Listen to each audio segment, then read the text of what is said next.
أعوذ بالله من الشيطان الرجيم.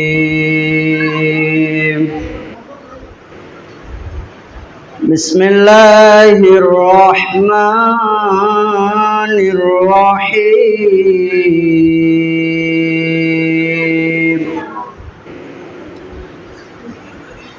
والتين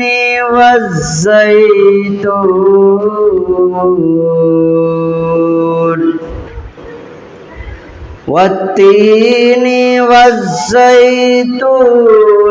وطور سينين وهذا البلد الأمين.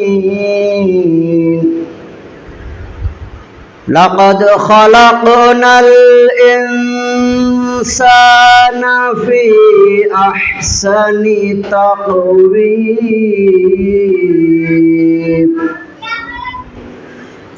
ثم رددناه أسفل سافلين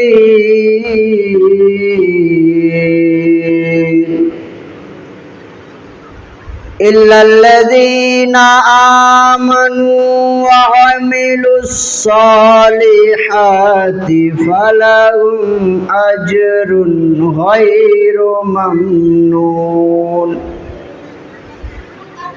فما يكذبك بعد بالدين أليس الله بأحكم الحاكمين.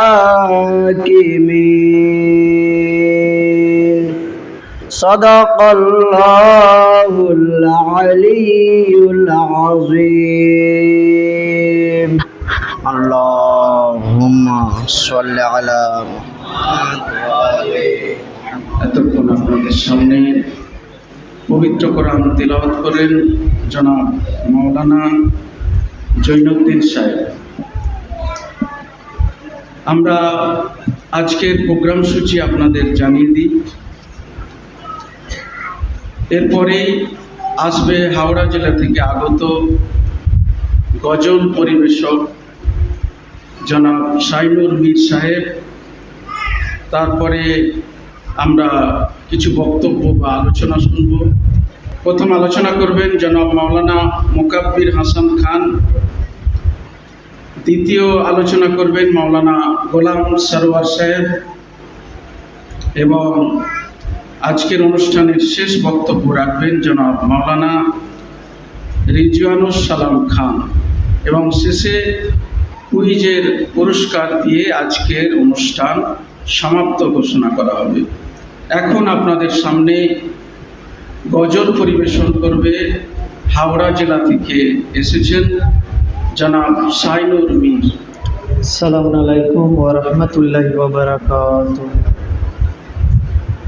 সকলকে হাসান আসকারী আলাইহিস সালামের এবং প্রফেট মুহাম্মদ মুস্তাফা সাল্লাল্লাহু আলাইহি ওয়া সাল্লামের বিলাদত উপলক্ষে শুভেচ্ছা ও ভালোবাসা। সেই বিষয়ে একটি ছোট্ট নাতে রসুল। বিসমিল্লাহির রহমানির রহিম। আমার নবীর মতো আর হবে না নবী গো, আমার নবীর মতো আর হবে না নবী গো। আমার নবীর মতো আর নবী হবে কি? পৃথিবীতে বহু নবী এসছে, কিন্তু আমার নবী, বিশ্ব নবী, প্রিয় নবী, এই নবীর মতো কোনো নবী আছে? নেই। তাই কবি বলছে, আমার নবীর মতো আর হবে না নবী গো। এ যে আমার, এ যে আমার, এ যে আমার নূরে খোদার ছবি গো। এ যে আমার, এ যে আমার নূরে খোদার ছবি গো। আমার নবীর মতো আর হবে না নবী গো, আমার নবীর মতো আর হবে না নবী গো। বহু নবী এসেছে, কেউ না এমন হয়েছে। বহু নবী এসেছে, কেউ না এমন হয়েছে। খোদার পাশে বাগ আরশে, খোদার পাশে বাগ আরশে, নাম কি কারোর রয়েছে। বহু নবী এসেছে, কেউ না এমন হয়েছে। খোদার পাশে বাগ আরশে, খোদার পাশে বাগ আরশে, নাম কি কারোর রয়েছে। লা ইলাহার সাথে নূরে মুহাম্মাদি গো, লা ইলাহার সাথে নূরে মুহাম্মাদি গো, আমার নবীর মতো আর হবে না নবী গো, আমার নবীর মতো আর হবে না নবী গো। এ যে আমার নূরে খোদার ছবি গো, আমার নবীর মতো আর হবে না নবী গো। ও আমিনা দেখো না, হয় না যাহার তুলনা। ও আমিনা দেখো না, হয় না যাহার তুলনা। নিজ নূরকে টুকরো করে, নিজ নূরকে টুকরো করে, করলো যারে রব্বানা। ও আমিনা দেখো না, হয় না যাহার তুলনা। নিজ নূরকে টুকরো করে, করলো যারে রব্বানা। যার নূরেতেই কুল কায়নাত সবই গো, যার নূরেতেই কুল কায়নাত সবই গো, আমার নবীর মতো আর হবে না নবী গো, আমার নবীর মতো আর হবে না নবী গো। এ যে আমার নূরে খোদার ছবি গো, আমার নবীর মতো আর হবে না নবী গো। তারপর কবি কি বলছেন? আমার নবী আসিল, বিলাল আজান হাকিল। আমার নবী আসিল, বিলাল আজান হাকিল। ইমান হারা ইমান এনে, ইমান হারা ইমান এনে, কাবায় সেজদা করিল। আমার নবী আসিল, বিলাল আজান হাকিল। ইমান হারা ইমান এনে, ইমান হারা ইমান এনে, কাবায় সেজদা করিল। খোদার বিধান আনলো কোরআন নবী গো, খোদার বিধান আনলো কোরআন নবী গো, আমার নবীর মতো আর হবে না নবী গো, আমার নবীর মতো আর হবে না নবী গো। এ যে আমার সে যে আমার নূরে খোদার ছবি গো, সে যে আমার নূরে খোদার ছবি গো, আমার নবীর মতো আর হবে না নবী গো, আমার নবীর মতো আর হবে না নবী গো, আমার নবীর মতো আর হবে না নবী গো। সাল্লাল্লাহু আলাইহি ওয়াসাল্লাম। আমার নবীর মতো আর হবে না নবী গো। নবীর মিশন, নবীর আদর্শ বাস্তবায়ন করতে গিয়ে আজ পৃথিবীতে রক্ত ঝরছে। হয়তো আর কিছুদিনের মধ্যেই আমরা দেখতে পাব আরেকটি রক্তক্ষয়ী যুদ্ধ,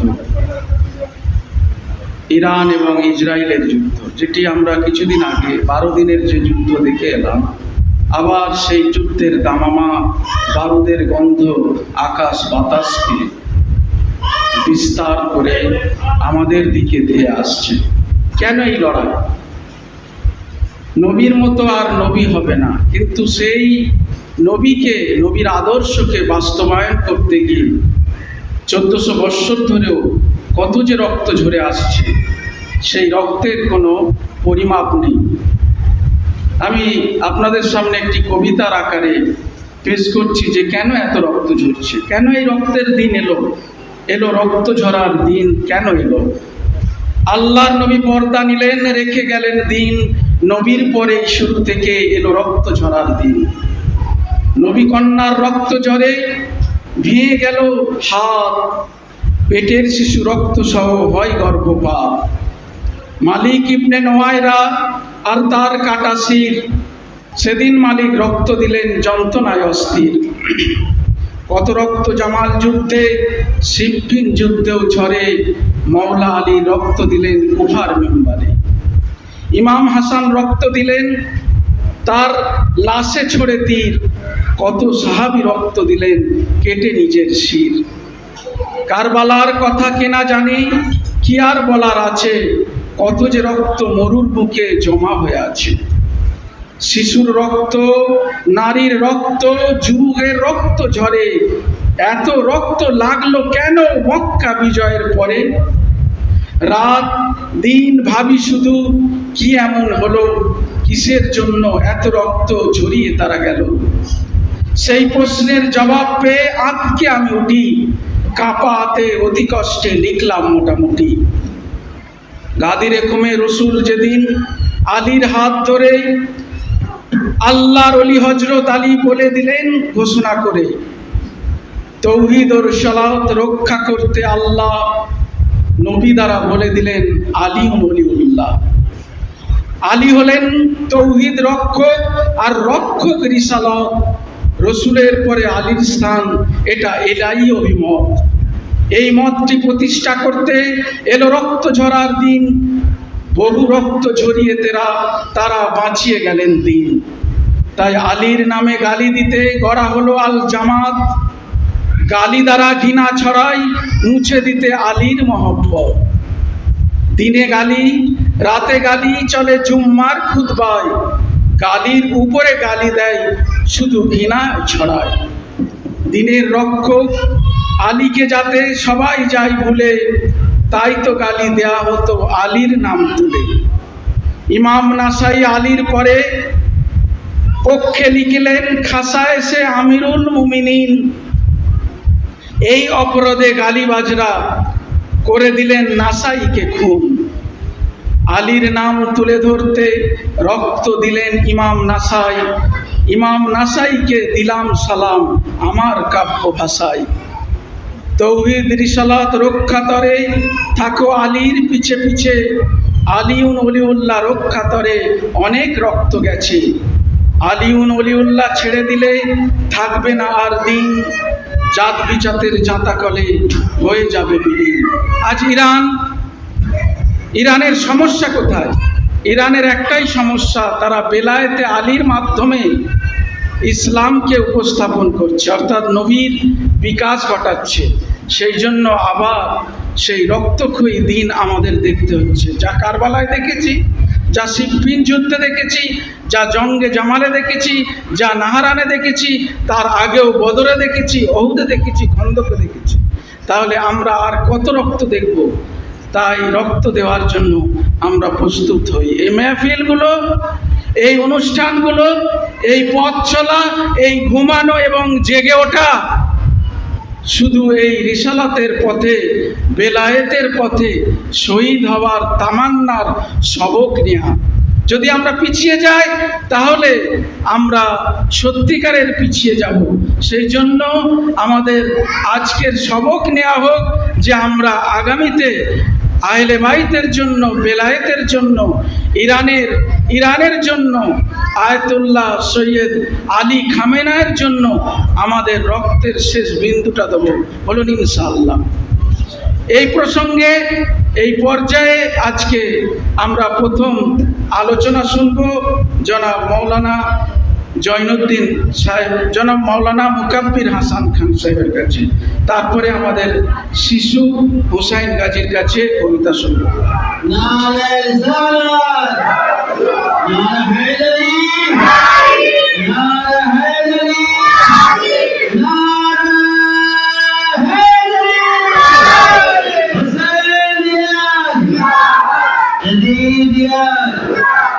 محمد وآل محمد صلى الله عليه وسلم.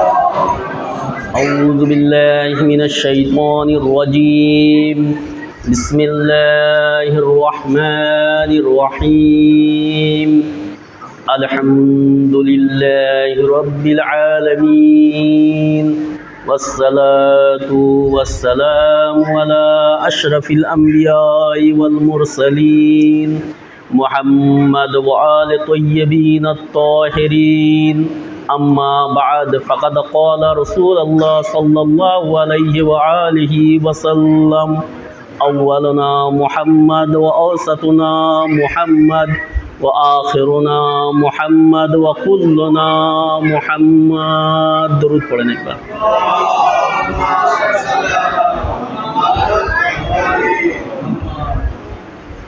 সমস্ত প্রশংসা ও তারিফ, হামদ ও সানা নাত শুধুমাত্র পরবর্দিগারে আলম রব্বুল ইজ্জত আল্লাহর জন্য, এবং দরুদ ও সালাম নবীগণের উপরে, খাস করে আমাদের নবী হজরত মুহাম্মদ মুস্তাফা সাল্লাল্লাহু আলাইহি সাল্লাম এবং তানার আহলে বায়তের উপর। আজ আমরা একত্রিত হয়েছি, এক জায়গায় হয়েছি আমাদের 11 ইমাম হাসান আসকারি আলাইহিস সালামের জন্মদিবস উপলক্ষে, এবং ওর সঙ্গে সঙ্গে যে আমাদের ইন্ডিয়ায় বা আরও সব জায়গায় যেখানে মুহাম্মদ সাল্লাল্লাহু আলাইহি সাল্লামের ব্যাপারে যেটা হয়েছে আপনারা জানেন, আই লাভ মুহাম্মদ বিলে লিখে রেখেছিলেন, সেই আল্লাহ মুহাম্মাদের জন্যও আমরা এক জায়গায় জমা হয়েছি। আজ আমি যে হাদিসটি পাঠ করেছি আপনাদের সামনে প্রথম পাঠ করেছি কি, এই হাদিসটি পাঠ করার কারণ হলো কে আমাদের রসুল সাল্লাল্লাহু আলাইহি সাল্লাম থেকে এবং আমাদের আখেরি জামানা ইমাম মেহেদি আলাইহিস সালাম, এনারা হচ্ছে মুহাম্মদ। ওই জন্য হাদিসে রসুল সাল্লাল্লাহু আলাইহি সাল্লাম কী বলেছেন, আমার প্রথম মুহাম্মদ, আমার বীজখানে যারা আছেন তানারাও মুহাম্মদ, আমার যারা শেষে আছে তারাও মুহাম্মদ, এবং আমরা সবাই মুহাম্মদ। তো সেই মুহাম্মাদদের মধ্যে আজ এক মুহাম্মাদের জন্মদিবস, তিনি হলেন আমাদের ইমাম হাসান আসকারি আলাইহিস সালাম। সেই ইমাম হাসান আসকারি আলাইহিস সালামের ব্যাপারে আমাদের একটু জানা দরকার আছে। এই ইমাম হাসান আসকারি আলাইহিস সালাম কোন তারিখে জন্মগ্রহণ করেছেন? পোস্ট কার্ড হিসাবে একটি থাকে ডিটেলস দলিল, আর একটা হচ্ছে পোস্ট কার্ড, যেরকম বা পাসপোর্ট করতে গেলে একটা যে থাকে সংক্ষিপ্ত নাম এরকম, সেরকমই ইমাম হাসান আসকারি সালাম হচ্ছেন 8 রবিউল সানিতে জন্মগ্রহণ করেছেন। এবং ইমাম হাসান আসকারি আলাইহিস সালামের এটাও জানা দরকার ওনার ওয়ালিদ সাহেবকে, ওনার বাবাকে। ওনার বাবা হচ্ছেন আলী নকি আলাইহিস সালাম। এবং এই যে আমাদের ইমামগণ আছেন, এই ইমামগণেরা যখন জীবিত ছিলেন এনাদের উপরে অনেক জুলম ও অত্যাচার করেছে জালিমরা, কিন্তু এনারা মারা যাওয়ার পরেও কীরকম ওনাদের উপরেও জুলম করেছেন দেখেন। আজ থেকে এটা আমাদের সব শিয়া আহলে বায়তের ভাইদের জানা দরকার, ইমাম হাসান আসকারি আলাইহিস সালামের যে দাফন আছেন, যে মকবরা আছেন সামাররাতে আছে, সেই সামাররায় 22 ফেব্রুয়ারি 2016 বা 2006, 22 ফেব্রুয়ারি 2006 ISIS যারা টেররিস্ট, তারা কি করেছেন, ইমামে আলাইহিস সালামের রওজাতে হামলা করেছেন। কি করেছেন, যে ইমামকে রওজাকে ধ্বংস করে দেব, চুরমার করে দেব। এবং তার 16 মাস পরে ফের হামলা করেছে একবার। কি করেছে, ওই সামাররাতে ইমাম হাসান আসকারি আলাইহিস সালাম এবং যে ইমাম হাসান আসকারি আলাইহিস সালামের রওজাতে কে করেছে, ফের 2007 13 মে ফের হামলা করেছে। এটা আমাদের জানা দরকার। তাই আমি এখানে বলতে চাই, যখন আমাদের ইমামরাও জীবিত ছিলেন তখন তানাদেরকেও কোনো কিছু ক্ষতি করতে পারেনি, তানাদেরকে শেষ করতে পারেনি, এবং মারা যাওয়ার পরেও যে অত্যাচার করেছে, আমাদের ইমামগণের রওজাকে ভেঙে দেবার চেষ্টা করেছে, সেটাও শেষ করতে পারেনি। কিন্তু আজ পর্যন্ত ইমামের রওজা আছে, এবং যারা ইমামকে শেষ করতে চেয়েছেন বা যারা ইমামের রওজাকে শেষ করতে, তাদের কোনো যে তাদের কোনো হদিস নেই, কিন্তু ইমামের আজ পর্যন্ত রওজা বেঁচে আছেন। দরুদ পড়েন একবার। তো এটা হচ্ছে আমাদের কাছে জীবিত মুজিজা। আমি তাহলে একটি ওয়াকিয়া বয়ান করি। মুতাওয়াক্কিল বলে এক ছিল, বাদশাহ ছিল। সে চেয়েছিল যে ইমাম হুসাইন আলাইহিস সালামের রওজাকে ধ্বংস করে দেবে। যখন ইমাম হুসাইন আলাইহিস সালামের রওজাকে ধ্বংস করে দেবে বলে কি করলেন, নিজের ফৌজকে পাঠালেন, বা নিজের সেই কি ওই জামানায় যে হাল করতো, গরু দিয়ে আর লাঙল দিয়ে হাল করতো, যে হাল করে ওখানে চাষ করে দেবো, ইমাম হুসাইন আলাইহিস সালামের রওজাকে শেষ করে দেবো বলে যখন লোককে পাঠিয়েছেন, যখন গিয়েছেন, যাওয়ার পরে কি হচ্ছে, সেই ঘোড়া সে আগে যাচ্ছে না, বা সেই যে গরু যে লাঙল নিয়ে যাবে সে আগে বাড়ছে না। তাই এখান থেকে বোঝা যায় যে ইমাম হুসাইন আলাইহিস সালামকে, এই যে পশু, যে জানোয়ার, তারা ইমাম হুসাইন আলাইহিস সালামকে চিনতে পেরেছেন, কিন্তু যারা মানুষ হয়েছে, তারা মানুষ হয়ে এত নিচেই নেমে গিয়েছে, তারা ইমাম হুসাইনকে চিনতে পারেনি। দরুদ পাঠ করেন একবার। এবং আমাদের যে আই লাভ মোহাম্মদ নিয়ে চলছে, আজ আমাদের জান মাল, আমাদের সব কিছু আমাদের নবীর জন্যে। আমাদের নবী আমাদের মাথার তাজ, আমাদের নবী আমাদের জন্য সব কিছু। আমাদের নবীর জন্য কেউ যদি বলে জান দিতে হবে, আমরা জান দিতে হাজির। কেননা আমরা এই নবী সাল্লাল্লাহু আলাইহি সাল্লামের কোনো দিন একটুও বেইজ্জতি বা বেহুরমতি বা কোনো ব্যক্তি যদি করে থাকে, তার বিরুদ্ধে আমরা সবসময় দাঁড়িয়ে আছি। কানপুরে কি হয়েছে, ইন্ডিয়া ইউপির এক জায়গায় কানপুরে কি করেছেন, এক ব্যক্তি করেছে আই লাভ মোহাম্মদ লিখে লেবেল যে লাগিয়ে দিয়েছেন, লাগিয়ে দেওয়ার পরে কি করেছেন, পুলিশ এসে তাকে অ্যারেস্ট করে নিয়েছে বা খুলে দিয়েছে। এটাই কি গুনাহ আছে ভাই? তুমি আই লাভ অন্য কিছু লিখছো, তোমাদের ইতে কেউ আই লাভ কৃষ্ণা লিখছে, আই লাভ এ লিখছে। তোমরা যদি তোমাদের এ লিখতে পারো, তাহলে আমরা কেন আমাদের প্রফেট মুহাম্মাদের আমরা লিখতে পারবো না? কেন আমরা তার যদি আই লাভ মোহাম্মদ বলি, এতে দোষ কোথায়? ধরে নিয়ে যায় না, আমাদের নবী সাল্লাল্লাহু আলাইহি সাল্লাম এই দুনিয়ায় এসেছেন এবং মানব জাতির জন্য এসেছেন, সব মানবের জন্য এসেছেন। তাহলে সেই নবী সাল্লাল্লাহু আলাইহি সাল্লামকে যদি কেউ বাধা দিতে চায়, তাহলে তিনি কোনোদিন যে দিন ইসলামকে, যে এখানে যে দুনিয়ায় দিন ইসলামকে যে ইয়ে করেছেন, সব জায়গায় যে দিন ইসলামকে পুরো মানে সব জায়গায় কোনে কোনে পৌঁছে গিয়েছেন, শুধু নবী সাল্লাল্লাহু আলাইহি সাল্লামের একটা জিনিসের জন্যই। অনেকজন বলে নবী সাল্লাল্লাহু আলাইহি সাল্লাম কি করেছেন, তলোয়ার দিয়ে দিন ইসলামকে ইয়ে করেছেন, দুনিয়ায় ফেলিয়ে দিয়েছেন, দুনিয়া সব জায়গায় পৌঁছে দিয়েছেন। না, নবী সাল্লাল্লাহু আলাইহি সাল্লাম কোনোদিন দিন ইসলামকে তলোয়ার দিয়ে করতেন না। যদি নবী সাল্লাল্লাহু আলাইহি সাল্লাম দিন ইসলামকে তলোয়ারের জোরে যদি কাউকে ইয়ে করতো, হয়তো আজ একটাও মুসলমান আমরা পেতাম না। কেননা কোনোদিন জোর দিয়ে কোনো কাজ হয় না। নবী সাল্লাল্লাহু আলাইহি সাল্লাম কি করেছেন, নিজের আখলাক দিয়ে, নিজের চরিত্র দিয়ে, নিজের আমিন সাদিক এইসব দিয়ে কি করেছেন, দিন ইসলামকে ইয়ে করেছেন, দিন ইসলামকে বুঝিয়েছেন লোকেদের। তাই লোকেরা আজ বুঝে গিয়েছেন যে দিন ইসলাম হচ্ছে হক, এবং যে নবী এসছেন তিনি হচ্ছে সাদিক, তিনি হচ্ছে সত্যবাদী। তাহলে আমরা সেই নবীর সঙ্গে থাকবো, নবী ছাড়া আমরা কোনো জায়গায় যাব না। তাই আজ যতই আমাদের যে কেউ যদি এসে ধরে যে কেন আই লাভ মোহাম্মদ, কেন আই লাভ ইমাম হুসাইন, বা কেন আই লাভ ইসলাম, কেন আই লাভ কোরআন, কেন আই লাভ আলী, এসব কেন বলবেন? যদি আমাদেরকে বাধা দিতে আসে, আমরা সেই বাধায়, আমাদেরকে যদি গুলিও মারতে চায়, আমরা সেই গুলির সামনে দাঁড়িয়ে বলবো তোমরা আমাদের গুলি করে দাও, কিন্তু আমরা এইগুলো বলা ছাড়বো না। এটা কেন না, নবীর জান মানে, নবীর জান হচ্ছে আমাদের জানের থেকে উত্তম, নবীর নাম হচ্ছে আমাদের নামের থেকে উত্তম। তাহলে আমরা যদি মরে যাই আমাদের কোনো যায় আসে না, কিন্তু নবীর নাম, নবীর দিন, নবীর ইসলাম যদি বেঁচে থাকে, তাহলে আজ আমাদের এই যে ইসলাম চলছে, এই ইসলাম কিয়ামত পর্যন্ত থাকবে। দরুদ পাঠ করেন।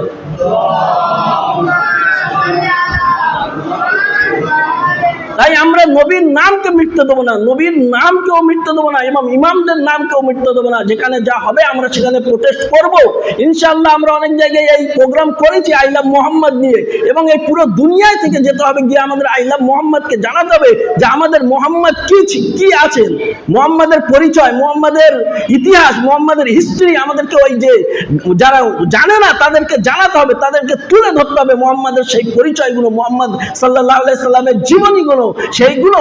কিন্তু আমাদের মুসলমানদের দোষে আমরা হয়তো মার খাচ্ছি। আজ আজ মুসলমানরা কেন সবাই বলতে টেররিস্ট, মুসলমানরা কেন? মুসলমানের যে ইসলাম, যে আজ ইসলামে আছে, সেই মুসলমানরা কিন্তু নবী সাল্লাল্লাহু আলাইহি সাল্লামের যে কথাগুলো বলে গিয়েছেন সেইগুলো আমরা মানছি না। আজ আমরা সেই কোরআনের কথা আমরা মানছি না, নবীর কথা মানছি না, হযরত আলীর কথা মানছি না, হযরত ইমাম হাসানের কথা মানছি না, হযরত ইমাম হুসাইন আলাইহিস সালামের কথা মানছি না, হযরত ইমাম জাইনুল আবেদিন আলাইহিস সালামের কথা মানছি না, হযরত ইমাম মুহাম্মদ বাকির আলাইহিস সালামের কথা মানছি না, হযরত ইমাম জাফর সাদিক আলাইহিস সালামের কথা মানছি না, হযরত ইমামে কাযিম আলাইহিস সালামের কথা মানছি না, এবং হযরত ইমামে মেহদী আলাইহিস সালামের কথা আমরা মানছি না।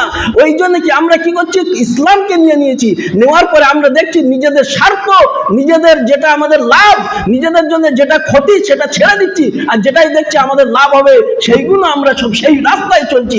ওই জন্য আজ আমাদের মুসলমানদেরকে সবাই কি বলছে? টেররিস্ট। মুসলমানদের টেররিস্ট বলে আজ মানে চিহ্ন করতেছে, দেখো মুসলমানেরা বোম ফাটাচ্ছে।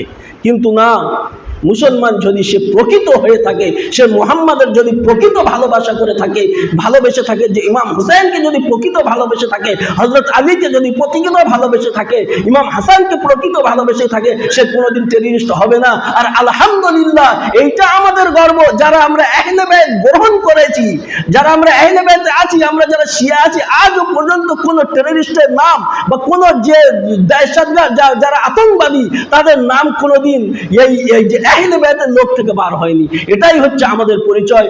দরুদ পাঠ করেন একবার। এই বলে আমার সংক্ষিপ্ত বক্তব্য এখানে শেষ করছি। সংক্ষিপ্ত হলেও গুরুগম্ভীর আলোচনা পেশ করলেন এবং একটি মতামত পেশ করলেন যে আজকের গোটা বিশ্বে যে সমস্যা, এবং সেই একই কথা হযরত মুহাম্মদ সাল্লাল্লাহু আলাইহি ওয়াসাল্লামের বিস্তারের, তার যে বিস্তার তাতে বাধা, অর্থাৎ ভালোবাসা প্রকাশ করছে মানুষ। আমরা শুনলাম যে কানপুরে, ইউপির কানপুরে, তাহলে আই লাভ মোহাম্মদ, অর্থাৎ মোহাম্মদকে ভালোবাসার প্রকাশে তাকে সহ প্রায় 20 জনকে জেলে পুরে দেওয়া হয়েছে। কেন? এর নেগেটিভ দিক আছে এবং পজিটিভ দিক আছে। আমি দুটো কথা বলবো, তারপরে আমাদের ছোট্ট হোসেন গাজীকে ডেকে নেব। যেহেতু জনাব বক্তব্য দিয়েছেন, সেই বক্তব্যের রেসটা আমি আপনাদের কাছে বলতে চাই। দেখেন, উদাহরণ হিসাবে আল্লাহ পাক দুনিয়াতে যে শস্য দানা দুনিয়াতে পাঠিয়েছেন, ধানের খোসা আছে, আবার শাঁস আছে, আমের শাঁস আছে, আবার তার ভেতরে দানা বা বাইরে খোসা আছে, অর্থাৎ দুটো জিনিস আছে। এখন আপনি যদি শুধু শাঁসটা খান তাহলে কি হবে? আপনার ক্ষতি হবে। যেমন আপনি যদি শুধু ভেতরে, গমের ভেতরের ওই সাদা অংশটা শুধু খান তাহলে ওটা বিষ। এই জন্য ওকে বলা হয় হোয়াইট পয়জন। কি বলা হয়? সাদা বিষ। এই চিনিকেও বলা হয় সাদা বিষ। গমের ভেতরের অংশটা যদি শুধু আপনি খান তাহলে ওটা সাদা বিষ, আপনার জন্য ক্ষতির কারণ। ডাক্তাররা বারণ করছে। তাহলে কি করতে হবে? দুটোকেই খেতে হবে, অর্থাৎ আটা খেতে হবে। আমি কিন্তু আটা খাওয়ার জন্য আপনাকে বলছি না, উদাহরণ পেশ করছি যে গমের ওই বাইরের যে হলুদ অংশ এবং ভেতরের সাদা অংশ, এটা দুটো মিশিয়ে খেতে হবে। তাহলে আপনার শরীরের জন্য ক্ষতি হবে না, উপকার হবে। ঠিক তেমনি আল্লাহ পাক এবং আল্লাহ রসুল মানব জাতির কল্যাণের জন্য, দিন ও দুনিয়াতে উপকারের জন্য, দিন এবং দুনিয়াতে আপনি যাতে লাভবান হবে তার জন্য কোরআন ও আহলে বাইত দিয়েছেন। তাহলে আমরা কি করেছি? আমরা 1400 বছর ধরে নবীকে বাদ দিয়ে আমাদের লাভের জন্য কখনো কোরআনকে নিয়েছি, আর কখনো আহলে বাইতকে ছেড়ে দিয়েছি। কখনো আহলে বাইতকে নিয়েছি তো কোরআনকে ছেড়ে দিয়েছি। দুটো একসঙ্গে আমরা নিইনি, কিন্তু রসুলের ফরমান ছিল, নির্দেশ ছিল দুটো একসঙ্গে নিতে। আজও পর্যন্ত মানব জাতি নেয়নি। নিলে তো নিয়েছে কেউ হয়তো 2-1 জন, সংখ্যায় খুবই কম। ইরানের আয়াতুল্লাহরা নিয়েছে, বাকি কেউ নিতে পারেনি আজও। এই মসজিদে বসে বলছি, এখনো মানুষ যারা দাবি করছে নিজেদের শিয়া বলে, তারাও এই দুটো একসঙ্গে নিতে পারেনি। এটা আমার দাবি, তারাও নিতে পারেনি এখনো। কেন নিতে পারেনি? এর জন্য অনেক সমস্যা সৃষ্টি হচ্ছে। তাহলে এই দুটো জিনিসকে একসঙ্গে নেওয়াটা অনেক কঠিন কাজ। এই জন্য তো রসুল বললেন এই দুটোকে যদি একসঙ্গে নাও তবে তুমি তাহলে নাজি দল বা তুমি নাজাত পাবে। আজকে কানপুরে শুধু আই লাভ মোহাম্মদ, তাদের জীবনে আহলে বাইত ছিল না, নেই। তারা আহলে বাইতকে পরিত্যাগ করেছে। আহলে বাইতের কথা বললে শিয়াদেরকে মেরে তাড়িয়ে দিয়েছে। আহলে বাইতের যদি কথা কেউ বলে তাহলে তারাই আবার ওই আই লাভ মোহাম্মদ বন্যওয়ালারা, তারা শিয়াদেরকে মেরে তাড়িয়ে দিয়েছে, এক ঘরে করে রেখেছে। তাহলে এই যে পরিস্থিতি, তাহলে কারোর কাছে আহলে বাইত আছে তো কারোর কাছে কোরআন আছে, কারোর কাছে মোহাম্মদ আছে তো মোহাম্মদের আল বা বংশ নেই। এই যে পরিস্থিতির সৃষ্টি হয়েছে, এর জন্য আজকে গোটা পৃথিবীতে অরাজকতা সৃষ্টি হয়েছে। এই অরাজকতা থেকে উদ্ধারের জন্য তাহলে মানব জাতির কাছে দুটো একসঙ্গে উপস্থাপন করতে হবে। এই জন্য ইমামরা শিখিয়ে দিয়েছেন যে তোমরা তোমাদের মুখটাকে বন্ধ রাখো আর তোমাদের চরিত্রের মাধ্যমে এই দিনকে পৌঁছাও। মুখটাকে বন্ধ রাখো। ইমাম হাসান আলাইহিস সালাম তেনাকে বলছে যে আপনি কেন যুদ্ধ করলেন না? তো ইমাম হাসান আলাইহিস সালাম বললেন যে কালকে এক কাজ করো, তোমরা ন্যাড়া হয়ে আসো। কিন্তু কেউ ন্যাড়া হয়ে আসেনি। পরের দিনে বলছে যে আমি ইমাম বললাম, আমার কথা ন্যাড়া চুলটাকে ফেলতে পারলে না, আর তুমি আমাকে বলছো কেন যুদ্ধ করলেন না, কেন জিহাদ করলেন না? তাহলে ইমামের নির্দেশ, যে নির্দেশ কেউ মানছে না কিন্তু ইমামকে ভালোবাসে। এই ভালোবাসা কত রকম হয় আমি এর পরে বক্তার আলোচনা করব ইনশাআল্লাহ। এখন হুসাইন গাজীকে আমি ডাকবো।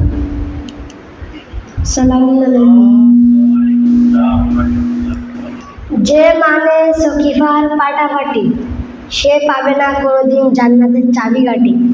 এই জিনিস পেতে হলে আজ থেকে করো মাওলা আলীর কাছে হাঁটাহাঁটি। যে মানে সকিফার পাটাপাটি, সে কোনোদিন পাবে না জান্নাতের চাবিকাঠি। এই জিনিস পেতে হলে আজ থেকে করো মাওলা আলীর কাছে হাঁটাহাঁটি। আব্বাস আনতে যায় ফুরাতের পানি, আব্বাস আনতে যায় ফুরাতের পানি, ঠক ঠক করে কাঁপতে থাকে এজিদের বাহিনী।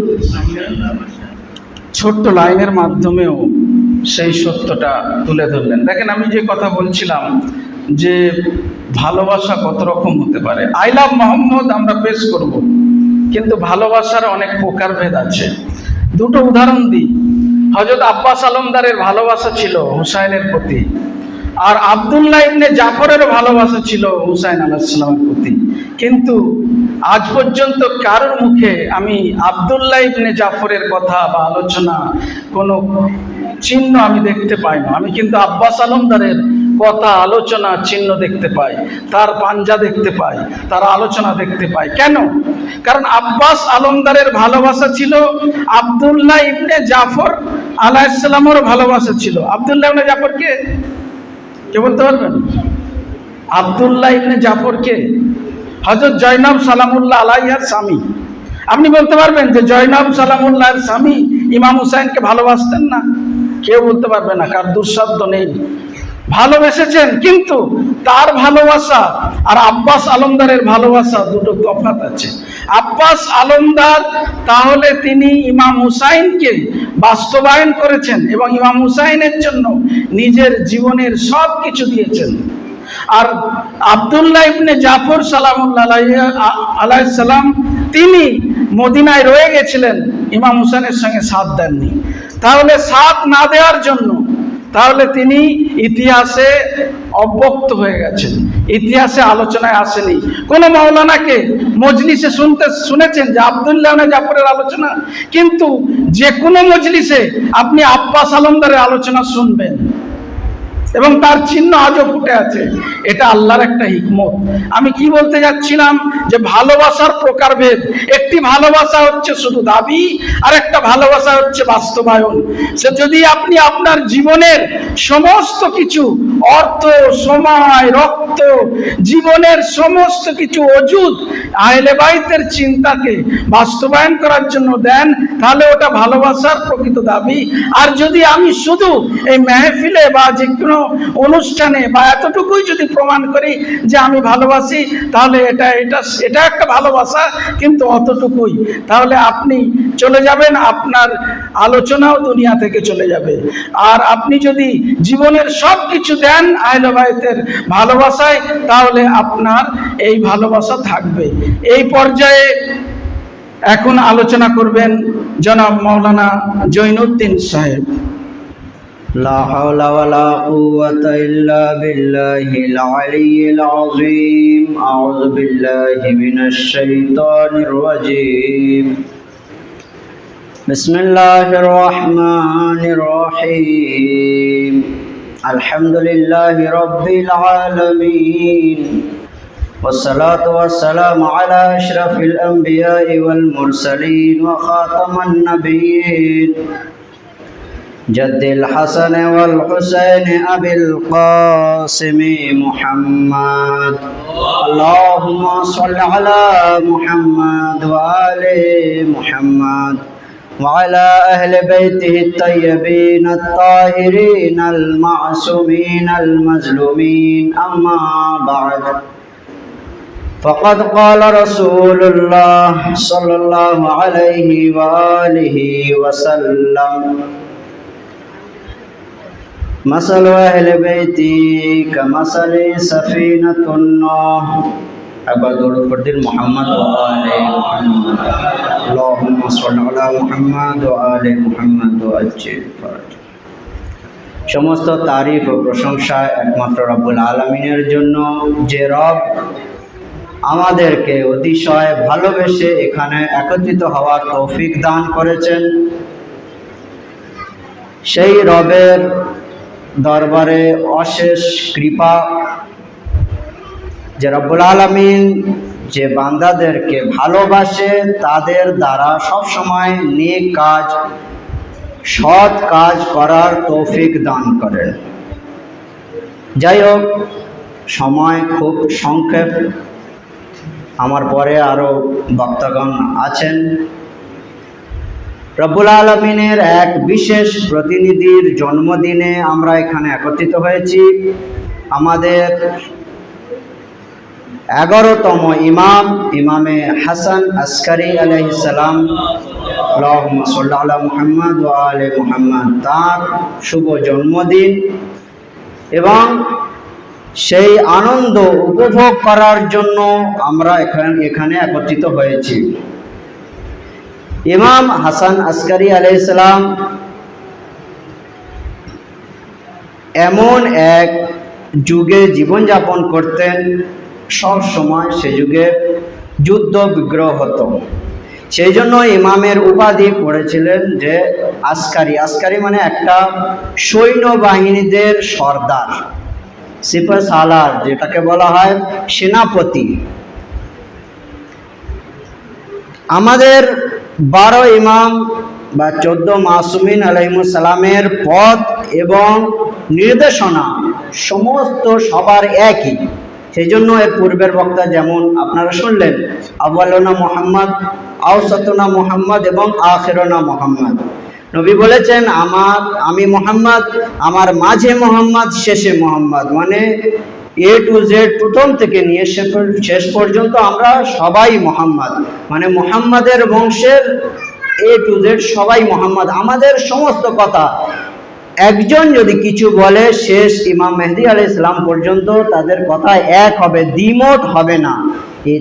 আহলে বাইত, শিয়া ইসনা আশারি এবং অন্যান্য আদার্স যেগুলো কাস্ট আছে, যেগুলো ফেরকা আছে, তাদের মধ্যে এবং আমাদের মধ্যে পার্থক্য এটাই।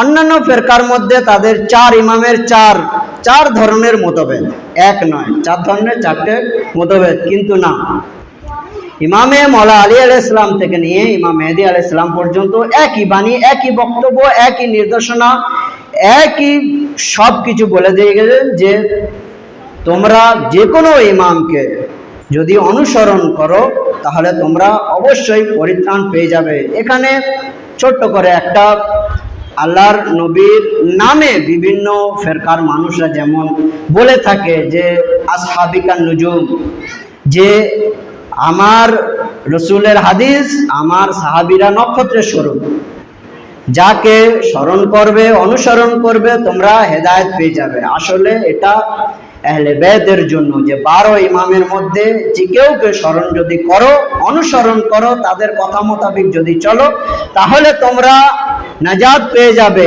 সাহাবীদের জন্য নয়। তার কারণ সাহাবীদের মধ্যে বিভিন্ন ধরনের মতভেদ, বিভিন্ন ধরনের তাদের চিন্তাধারা, তাদের আদর্শ, তাদের ব্যবহার, তাদের জীবনযাপন ইতিহাসের পাতায় দেখলে বোঝা যাবে। যেগুলো রসুলের যুগে হালালে মোহাম্মদী ছিল, পরবর্তী সময়ে সেগুলো হারামে মোহাম্মদীতে রূপান্তরিত হয়েছে, পরবর্তীতে আবার যেগুলো হারামে মোহাম্মদী ছিল সেগুলো পরবর্তীতে হালালে মোহাম্মদী নামে সেগুলো প্রচার করা হয়েছে। তো এখানে আহলে বেতকে স্মরণ করার জন্য কি আহলে বেতের যে কোনো সদস্যের যদি কেউ স্মরণ করে, তাদের মধ্যে যে কেউকে যদি অনুসরণ করে, অনুকরণ করে, তাহলে অবশ্যই সে নিজাত পাবে। তো আহলে বেতের আদর্শ কি? তাদের আদর্শ যদি আমাদের মধ্যে আমরা জীবন যাপনের মাধ্যমে যদি আমরা বাস্তবায়ন করতে পারি, তাহলে আমাদের জীবন ইহকাল এবং পরকালে ধন্য হবে। আর যদি শুধু আমরা নামে যদি, যেমন এই ট্রেন্ড চলছে আইলা মোহাম্মদ, একটা ফেসবুকে দেখছিলাম, একটা নিউজ চ্যানেলওয়ালা মিডিয়ার একজন একটা মুসলিম যুবককে জিজ্ঞাসা করছে, হে যুবক, ইউপি দিল্লি সাইডে কোনো এক জায়গায় হবে, তুমি এই প্লে কার্ড নিয়ে দাঁড়িয়ে আছো আইলা মোহাম্মদ, আচ্ছা তুমি বলো তো মোহাম্মদের কটা সন্তান ছিল, পুত্র সন্তান কটা ছিল? তখন সে 3টে, 4টে, 6টা বিভিন্ন ধরনের বললো। বলে এই জন্য তোমরা মুসলমানরা বদনাম, প্রফেট মোহাম্মদের নাম নিয়ে এত কিছু করছো, প্রফেট মোহাম্মদের সন্তান, পুত্র সন্তান কটা ছিল জানো না। তো মোহাম্মদের আচার, ব্যবহার, ক্যারেক্টার আমাদের মধ্যে বাস্তবায়ন করতে হবে। হযরত মোহাম্মদের ব্যবহার কি ছিল, তার চরিত্র কি ছিল, আমাদের মধ্যে যদি বাস্তবায়ন না করি, শুধু মুখে বললে হবে না, মোহাম্মদের আদেশ অনুসরণ করে যদি আমরা সারা জীবন সেই সুন্নাত যদি পালন করতে পারি, তাহলে আমরা ইহকাল পরকালে পরিত্রাণ পেতে পারবো। আর যদি না করি তাহলে কোনোদিন হবে না। আমাদের মধ্যে যেমন আজকাল আমরা পৃথিবীতে সাধারণত কি করি, নবীর উম্মত, নবীর আদর্শ আমাদের মধ্যে আছে, কিন্তু সেটা শুধুমাত্র আমাদের মুখের বাণী, আমরা পৃথিবীতে বাস্তবায়ন করি না। সাধারণ কয়েকটা জিনিস আমাদের মধ্যে যেটা সচরাচর হয় বা আমরা দেখতে পাই, আমাদের মধ্যে সচরাচর মান সম্মান, সালাম করা থেকে নিয়ে সব ধরনের আমরা সচরাচর কি করি, পৃথিবীতে যারা সম্পদশালী আছে তাদেরকে দেখে আমরা হাত তুলি, সালাম আলাইকুম। এটা কি নবীর আদর্শ? আমাদের বাড়িতে সচরাচর একজন ধনী সম্পদশালী যদি একটা আত্মীয় আসে, তাদের জন্য আলাদা ব্যবহার, তাদের জন্য মিষ্টি মিঠাই বিভিন্ন ধরনের আয়োজন। আর তার পরিবর্তে যদি কিছুদিন পরে একজন গরিব আসে, ডাল ভাত কোনো রকমে চালিয়ে দিয়ে দেয়, এটা কি নবীর আদর্শ? এখানে একটা ক্ষুদ্রতম একটা নুকতা, একটা পয়েন্ট আমি বলে দিতে চাই, পৃথিবীতে সবসময় মুসলমানদের এটা ভাবা উচিত, আল্লাহ এবং আল্লাহ রসুল সবচেয়ে বেশি গরিবদেরকে ভালোবাসতেন। আমরা যে আমাদের জীবনযাপনের জন্য আমরা আমাদের মুসলমানদের সবচেয়ে বড় টার্গেট কি, জীবনে যা করি না কেন আমাদের জন্য আমরা জান্নাতি যেন হতে পারি। জান্নাত কাদের জন্য? জান্নাত যাদের মুখাপেক্ষী, কাদের জন্য জানেন? গরিবদের, গরিবদের মুখাপেক্ষী জান্নাত। যে আমরা জান্নাতের মুখাপেক্ষী, কিন্তু জান্নাত গরিবদের মুখাপেক্ষী। এখানে অনেকে বলবে তাহলে সম্পদ, জীবনযাপন, জীবিকা অর্জন করা তাহলে বাদ দিতে হবে, এমন নয়। যতটা প্রয়োজন ততটা অবশ্যই করতে হবে, এবং হালাল উপার্জন কিভাবে করতে পারি সেটা দেখতে হবে। যদি হালাল উপার্জন না করতে পারি তাহলে হারাম ভাবে বিভিন্ন ধরনের উপার্জন মানুষ করতে পারবে, কিন্তু সেই কাজে সেই রিস্কে কোনোদিন বরকত থাকবে না। আজ আমাদের সমাজে কিছু এমন আজকাল আমরা শুনতে পাই রাতারাতি কয়েক বছরের মধ্যে বড়লোক হয়ে যাচ্ছে। তারা ওই ব্ল্যাক মানির কারণে বিভিন্ন শর্টকাট উপার্জনের রাস্তা অবলম্বন করার কারণে তারা তো ক্ষণকের জন্য সম্পদশালী হচ্ছে, কিন্তু পরক্ষণে ইহকালে পুলিশের হাতে, না হলে পরকালে আল্লাহর কাছ থেকে কেউ পরিত্রাণ পাবে না, যে আল্লাহর কাছ থেকে কেউ ছাড় পাবে না। সব ধরনের সিসিটিভি থেকে সে ফাঁক দিতে পারবে, ধোকা দিতে পারবে। আল্লাহর যে সিসিটিভি দুটো লাগানো আছে সমস্ত মানুষের, সেই সিসিটিভি থেকে কেউ ফাঁক দিতে পারবে না, তাদের দুটোকে কেউ ধোকা দিতে পারবে না। যেহেতু এগুলো আমাদের সমাজে দেখা উচিত যে আমাদের সমাজে কি ধরনের মানুষের জন্য ব্যবহার করা উচিত এবং কোন ধরনের মানুষকে আল্লাহ বেশি ভালোবাসে। নবী যদি, আর একটা প্রশ্ন, যদি সম্পদ যদি সবকিছু হয়, নবীদের বিরাসাত, নবী যেটা ওয়ারিসানে ছেড়ে দিয়েছে সেটা সম্পদ না, সেটা শিক্ষা। সব নবীদের আল্লাহ গরিব বানিয়ে পাঠিয়েছে, অর্থশালী কোনো নবীকে পাঠায়নি। সমস্ত নবী বিভিন্ন ধরনের, আমাদের নবীর জন্য পাওয়া যায় যে নবী ক্ষুধার্ত অবস্থায় পেটে পাথর বেঁধে থাকতেন, আর আমরা কি নবীর উম্মত?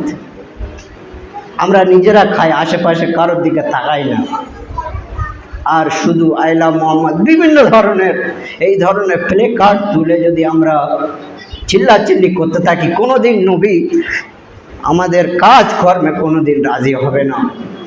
যেহেতু আমাদের সত্যি অরিজিনাল আহলে বাইত এবং আহলে বাইতের দেখানো রাস্তাকে আমাদের ফলো করতে হবে। যদি আমরা তাদের দেখানো রাস্তাকে ফলো করতে পারি আর আমাদের জীবনযাপনে যদি তাদের আদর্শকে যদি ফুটিয়ে তুলতে পারি, তাহলে আমাদের ইহকাল এবং পরকাল অবশ্যই কল্যাণময় হবে। আর পরকালের জন্য আমাদের চিন্তা করার কোনো দুশ্চিন্তা বা চিন্তা করার কোনো কারণ আমাদের কাছে থাকবে না। যাই হোক, আমি আমার বক্তব্য এখানে শেষ করছি। পরবর্তী বক্তা আরও 2-3 জন আছেন। আখির দাওয়ানা আলহামদুলিল্লাহি রাব্বিল আলামিন। আসসালামু আলাইকুম ওয়া রাহমাতুল্লাহ। অল্প সময়ে সুচিন্তিত মতামত পেশ করলেন। কথা হচ্ছিল যে ভালোবাসার প্রকারভেদ, ভালোবাসা কত রকম হতে পারে। দেখেন, দুনিয়াতে নবী নন, ইমাম নন, কোনো মাসুম ব্যক্তিত্ব নন, কিন্তু তাদের করণীয় আরকান, তাদের করণীয় জিনিসগুলোকে আল্লাহর এত পছন্দ হয়েছিল, সেই জন্য আমাদের ইবাদতের মধ্যে আরকান হিসাবে প্রবেশ করিয়ে দিয়েছেন। মা হাজেরা তিনি মাসুম ব্যক্তিত্ব নন, তিনি নবীর একজন মা। হযরত ইসমাইল আলাইহিস সালামের মা, হযরত ইব্রাহিম আলাইহিস সালামের স্ত্রী, কিন্তু তার সেই সাফা থেকে মারওয়া দৌড়টাকে আল্লাহ পাক পছন্দ করে হাজিদের আরকান হিসাবে সংযোজন করেছেন। কেন? কারণ তিনি যুগের নবীকে সাহায্য করেছিলেন নিঃস্বার্থভাবে। তিনি তার সন্তানকে সাহায্য করেন, তিনি আল্লাহর নবীকে সাহায্য করেছিলেন। তাহলে আল্লাহর নবীকে সাহায্য করার জন্য আল্লাহ পাক তার আরকানকে দুনিয়াতে এখনো জীবন্ত রেখেছেন, এই জন্য ওখান থেকে মানুষের শিক্ষা নেওয়ার জন্য। তাহলে মানুষ জন্মগ্রহণ করেছে কেন? মানুষের জন্ম এই জন্যই যে তার যুগের সত্যবাদীর সঙ্গে পরিচিত হবে এবং সাথ দেবে। তার যুগের যারা আল্লাহর হুজ্জত আছে সেই হুজ্জতের সঙ্গে পরিচিত হবে এবং সাথ দেবে। এই জন্য কোরআনের পরিভাষায় বলা হয় কুল্লু মা সাদিকিন, সত্যবাদীর সাথ দাও। সাথ দাও মানে কি? অর্থাৎ নিজেকে বিসর্জন করে দাও, তাদের কাছে নিজেকে বিলীন করে দাও। তোমার যে অজুত আছে, তোমার যে অর্জিত সম্পদ আছে, তোমার যে অর্জিত সময় আছে, তোমার যে অর্জিত শিক্ষা আছে, তোমার যে অর্জিত মেধা আছে, তোমার যে অর্জিত পরিশ্রম আছে, সমস্ত কিছু অর্থাৎ জীবনের যা কিছু আছে সমস্ত কিছু ইমামের অর্থাৎ সত্যের বা হুজ্জতের পদতলে তাদের জন্য নিজেকে নিবেদন করা। এটা যদি আপনি না করেন তাহলে আপনার জন্ম বৃথা। এই জন্য যারা জন্মগ্রহণ করেও দুনিয়াতে বৃথা ব্যর্থ হয়েছে, আর অনেকেই সফলতা লাভ করেছে যারা নিজেকে সত্যে হুজ্জতকে চিনেছে এবং হুজ্জতের জন্য নিজেকে বিসর্জন দিয়েছে। তো যাই হোক, এই পর্যায়ে আমরা ডাকবো মৌলানা গোলাম সরওয়ার সাহেবকে তার সুচিন্তিত গবেষণামূলক আলোচনা করার জন্য, এবং দীর্ঘ নয়, সংক্ষিপ্ত আকারে মূল্যবান বক্তব্য, অর্থাৎ পাংরুটি নয়, একটু কিশমিশ দ্বারা কেক যেন আমরা পাই। أعوذ بالله من الشيطان اللعين الرجيم بسم الله الرحمن الرحيم الحمد لله رب العالمين الصلاة على أهلها والسلام على أهل أما بعد فقد قال الله تعالى وتبارك في القرآن المجيد بسم الله الرحمن الرحيم يريدون أن يطفئوا نور الله بأفواههم ويأبى الله إلا أن يتم نوره ولو كره الكافرون صلوات সমস্ত তারিফ এবং প্রশংসা অদৃশ্য শক্তি নিখিল বিশ্বের একমাত্র প্রতিপালক মহান আল্লাহ তাআলার জন্য, এবং লাখো কোটি দুরূদ ও সালাম তার প্রিয় রাসূল এবং তার পবিত্র আহলে বাইত আলাইহিস সালামের উপর। সংক্ষিপ্ত আলোচনা শুরু করার পূর্বে আপনাদের সবাইকে আজকের এই শুভ জন্মদিন ইমামে হাসান আসকারী আলাইহিস সালামের জন্মদিন উপলক্ষে আপনাদের সবাইকে আন্তরিক শুভেচ্ছা এবং অভিনন্দন জানিয়ে আমি সংক্ষিপ্ত আলোচনা কোরআন মজিদের এই আয়াতের মাধ্যমে সূরা তাওবা আয়াত নাম্বার 32, তার মধ্যে আল্লাহ তাআলা বলছেন ইউরিদুনা আন ইউতফিউ নূরাল্লাহ, তারা চায় যে আল্লাহর নূরকে নিভিয়ে দিতে।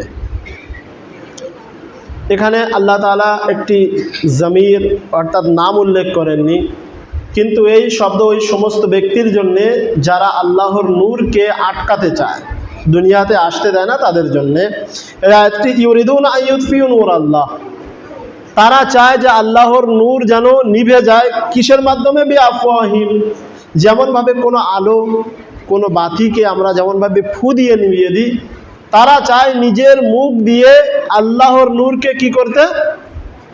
নিভিয়ে দিতে। ওয়ায়াবাল্লাহু ইল্লা আন ইউতিম্মা নূরাহু, কিন্তু আল্লাহ উল্টোটা চায়। আল্লাহ চায় কি সেই নূরকে কমপ্লিট করেই ছাড়বে। ওয়ালাউ কারিহাল কাফিরুন, চাই কাফিরদের যতই খারাপ লাগুক না কেন।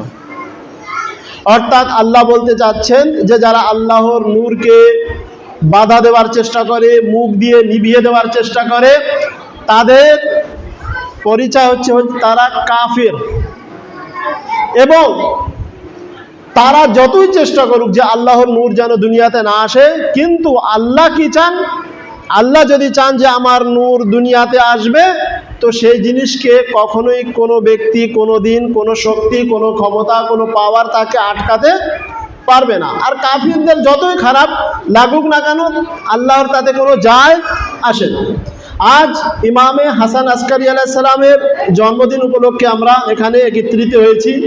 ইমামে হাসান আসকারী আলাইহিস সালাম তিনি যিনি আমাদের যুগের ইমামের কি পিতা, আমাদের যুগের ইমাম ইমামে মেহদি আলাইহিস সালামের পিতার নাম কি? ইমামে হাসানে আসকারী আলাইহিস সালাম। ওনার জীবনী খুব সংক্ষিপ্তভাবে, যেহেতু অনেক সময় হয়ে গিয়েছে, আর এমনই একটি সময় এখানে আমরা বসে আছি যে যতই আমি আপনাকে এখানে বিরিয়ানি, দই, মিষ্টি দেই না কেন, খেতে হয়তো ভালো লাগবে না। যাই হোক, খুব সংক্ষিপ্তভাবে, খুব অল্প সময়ের মধ্যে চেষ্টা করব যে দেখেন কতটা মিল আল্লাহ জানাদেরকে দুনিয়াতে পাঠিয়েছেন। চাই সে নবী হোক, চাই ইমাম হোক, চাই নবী হোক সেও আল্লাহর তরফ থেকে আল্লাহর নূর, চাই ইমাম হোক সেও আল্লাহর তরফ থেকে আল্লাহর নূর। এবং আল্লাহ যখন নিজের নবীর মাধ্যমে গাদিরের দিনে এটা বলে দিয়েছেন যে আমার পরে 12 জন আমার প্রতিনিধি আসবেন, আল্লাহর হুজ্জাত আসবেন, প্রথম জন ইমাম আলী, আর নাম নিয়ে 12 জন পর্যন্ত ইমামে মেহেদি আলাইহিস সালাম পর্যন্ত নাম উল্লেখ করে বলে দিয়েছেন যে আমার পরে আমার 12 জন প্রতিনিধি আল্লাহ পাঠাবেন দুনিয়াতে। এইবার সেই 12 জন নূর, সেই 12 জন প্রতিনিধি, সেই 12 জন আল্লাহর হুজ্জাত অবশ্যই দুনিয়াতে আসবেন, চাই যে ক্ষমতা যতই চেষ্টা করুক তাকে কোনোদিন আটকাতে পারবে না। ইমামে হাসান আসকারী আলাইহিস সালাম 232 হিজরিতে জন্মগ্রহণ করেছেন। কত হিজরিতে? 232 হিজরিতে। আর দুনিয়া থেকে চলে গিয়েছেন 260 হিজরিতে। তার কত বছর বয়স ইমামের? কালেকশন আপনি মানে কাউন্টিং করুন, কত বছর বয়স হচ্ছে? 28। আমার বয়স বর্তমানে 35, মানে আমার থেকেও 7 বছর কম, আরো কমিয়ে দেন। ইমামে হাসান আসকারী আলাইহিস সালামের টোটাল জীবনী কত বছর? 28 বছর। এই 28 বছরের মধ্যে ইমামকে কত কঠোরভাবে ওই জালিম বাদশারা কেমন নজরদারিতে রেখেছেন। তারা চেষ্টা করেছিল, যেহেতু সেই যুগে যেমন ভাবে, আমি উদাহরণ দেব হযরতে মুসা আলাইহিস সালামের যুগের সাথে, যেমন ভাবে ইমামে হযরতে মুসা আলাইহিস সালাম যেন দুনিয়াতে না আসতে পারেন, তার জন্য ফেরাউন কত চেষ্টা করেছিল। কোরআনের ঘটনা আপনারা পড়েছেন, সে ঘটনা বলবো না। সে অনেক চেষ্টা করলো, এমনকি ইতিহাসের মধ্যে লেখা আছে কোরআনের তাফসীর অনুযায়ী যে 70,000-এর অধিক বাচ্চাদেরকে সে হত্যা করে দিল, যাতে মুসা দুনিয়াতে না আসতে পারে। মুসাকে আল্লাহর নবী, অর্থাৎ আল্লাহর নূর, আল্লাহ চাইছেন যে মুসা ফেরাউনের যুগে জন্মগ্রহণ করবেন। তো দুনিয়ার সব থেকে বড় যে জালিম, যে নিজেকে সব থেকে বড় খোদা বলে দাবি করেছে দুনিয়ার মধ্যে, তার নাম হচ্ছে ফেরাউন। সেই যুগে আল্লাহ নিজের নূরকে পাঠাচ্ছেন, চিন্তা করুন। এবং আল্লাহ বলছেন যে না, আমি এই মুসাকে দুনিয়াতে পাঠাবো। আর শুধু পাঠাননি, সমস্ত ব্যক্তিদের চোখের আড়াল থেকে তারা এমন কোনো ঘর ছিল না, এমন কোনো বাড়ি ছিল না, এমন কোনো গর্ভবতী মহিলা ছিল না যে যার পেট থেকে বাচ্চা বার করে জবাই করেছে। গর্ভবতী মহিলাদের পেট থেকে বাচ্চা বার করে তাকে হত্যা করে দিয়েছে, যাতে মুসা নামক কোনো ব্যক্তি দুনিয়াতে না আসতে পারে। যেহেতু বলা হয়েছিল যে ওই ব্যক্তি দুনিয়াতে আসার পরে ফেরাউনের যে সব থেকে বড় রাজত্ব ক্ষমতা কি হয়ে যাবে? শেষ হয়ে যাবে, ধ্বংস হয়ে যাবে তার আসার কারণে, তার আগমনে। কিন্তু আল্লাহ তাআলা নিজের এমন প্ল্যান দিয়ে সে মুসা আলাইহিস সালামকে দুনিয়াতে পাঠালেন। মুসা আলাইহিস সালামের মাকে বললেন এক বাক্সর মধ্যে মুসাকে রেখে, ওই সেই যাকে ফেরাউন চাচ্ছিল না দুনিয়াতে আসুক, সেই মুসা দুনিয়াতে আসলেন। এবং শুধুমাত্র আসেননি, সেই মুসা, আল্লাহ যখন জেদ করেন দেখেন কেমন ধরনের জেদ। শুধুমাত্র এই না যে দুনিয়াতে পাঠিয়েছেন মুসা ফেরাউনের চোখ আড়াল করে, না, দুনিয়াতে পাঠানোর পরে মুসাকে লালন পালন করিয়েছেন সেই ফেরাউনের ঘরে, ফেরাউনের বাড়িতে। ফেরাউনের স্ত্রী যিনি মুমিনা ছিলেন, তানার বাড়িতে লালন পালন করেন, দুধ পান করিয়েছেন আল্লাহ কিন্তু মায়ের দ্বারা। মুসা আলাইহিস সালাম নিজের মায়ের দুগ্ধ পান করেছিলেন। যাই হোক, আল্লাহ তাআলা নিজের নূরকে পাঠিয়ে এইভাবে বাঁচিয়েছেন। তদ্রূপ যখন আমার ও আপনার যুগের ইমামে মেহেদী আলাইহিস সালাম দুনিয়াতে আসবেন, যখন এই কথা প্রচার হয়ে গেল, মুসার যুগে ফেরাউনের মতন কাফির জালিম বাদশা সে বিরুদ্ধে ছিল, কিন্তু যখন ইমামে মেহেদী আলাইহিস সালামের যুগ ছিল, ওনার আসার, ওনার জন্মের যে সময় ছিল, ওই সময় যে সমস্ত ব্যক্তিরা যাতে করে ইমামে মেহেদী দুনিয়াতে না আসতে পারেন, তার জন্য হাজারো চেষ্টা করলো। হযরতে ইমামে হাসান আসকারী আলাইহিস সালামকে কঠোর নজরবন্দিতে রাখলো। যখন তারা বুঝলো যে না তারপরেও কোনো ভয় আছে, তারা কি করলো, ইমামকে কয়েদের মধ্যে, জিন্দানে, কারাগারের মধ্যে তারা রেখে দিল। কিন্তু তারপরেও আল্লাহ তাআলা হযরতে নার্জিস খাতুনের গর্বে ইমামে মেহেদী আলাইহিস সালামকে পাঠিয়ে দুনিয়াবাসীকে বুঝিয়ে দিয়েছেন, ফেরাউন যখন আটকাতে পারেনি তাহলে তোমরা কিভাবে আটকাতে পারবে। সাল্লাল্লাহু মুহাম্মদ ওয়া আলি মুহাম্মাদের উপরে। তো 28 বছর জীবনে ইমামে হাসান আসকারী আলাইহিস সালাম সর্বপ্রথম উনি 3টি বাদশার যুগে জীবন যাপন করেছেন। কিন্তু দুঃখের বিষয় এটাই যে 3টি বাদশা সবই মুসলমান, ফেরাউন ছিল না। নাম ছিল মুআতিজ আব্বাসি। প্রথম ছিল 3টি বাদশার যুগে ইমাম হাসান আসকারী আলাইহিস সালামের যুগ। আমি ইনশাআল্লাহ চেষ্টা করব যে প্রত্যেক ইমামের প্রত্যেক সেই যুগের বাদশা সহ কত থেকে কোথা পর্যন্ত তার একবার সালাওয়াতুল মুহাম্মদ ওয়া আলি মুহাম্মাদের উপরে আর সালাওয়াতুল মুহাম্মদ ওয়া আলি মুহাম্মাদের উপরে। সর্বপ্রথম মুআতিজ আব্বাসি খলিফা, বনি উমাইয়ার পরে যারা রাজত্বে এসেছিল, শাসক যারা ছিল, তাদের ছিল আব্বাসি যুগ, আব্বাসি খলিফা। তো আব্বাসি খলিফার মধ্যে হারুন রশিদের পরে আস্তে আস্তে মুআতিজ আব্বাসি যখন আসলো 252 হিজরিতে, সে খেলাফতে বসলো। 252 থেকে 255 হিজরি পর্যন্ত সে রাজত্বে বসে থাকলো। আর ইমাম হাসান আসকারী আলাইহিস সালামকে কঠোর নজরদারিতে রাখলো, যেহেতু প্রথম থেকে বললাম যে প্রচার হয়ে গিয়েছিল যে এই হাসান আসকারীর মাধ্যমে ইমামে মেহেদী দুনিয়াতে জন্মগ্রহণ করবেন এবং তিনি দুনিয়াতে আসার পরে দুনিয়াকে এমন ভাবে শান্তিতে পরিপূর্ণ করবেন যেমন ভাবে দুনিয়া জুলম, জালিম, ফিস্ক, ফুজুরে ভরে থাকবে, তদ্রূপ ইমাম সেটাকে একদম পরিবর্তন করে, যেমন ভাবে মুসা আলাইহিস সালাম এসে ফেরাউনের রাজত্বকে শেষ করে দিয়েছিলেন, তদ্রূপ ফেরাউন শুধুমাত্র এক ব্যক্তির নাম না, ফেরাউন বলতে ওই সমস্ত জালিম বাদশাহ, তাগুত বাদশাহ যারা আল্লাহর বিরোধিতা করে, যারা আল্লাহর বিরুদ্ধে রুখে দাঁড়ায়, আল্লাহর প্রতিনিধির বিরুদ্ধে রুখে দাঁড়ায়, তারা সবাই হচ্ছে ফেরাউন। চাই যেই হোক না কেন, চাই সে রাসূলুল্লাহর যুগে হোক, চাই সে মাওলা আলীর যুগে হোক, চাই ইমামে হাসানের যুগে হোক, চাই ইমামে হুসাইন, নাম সবার আলাদা হতে পারে কিন্তু সবার টাইটেল ওই একটাই, সে হচ্ছে ফেরাউন। সে হচ্ছে কি? ফেরাউন।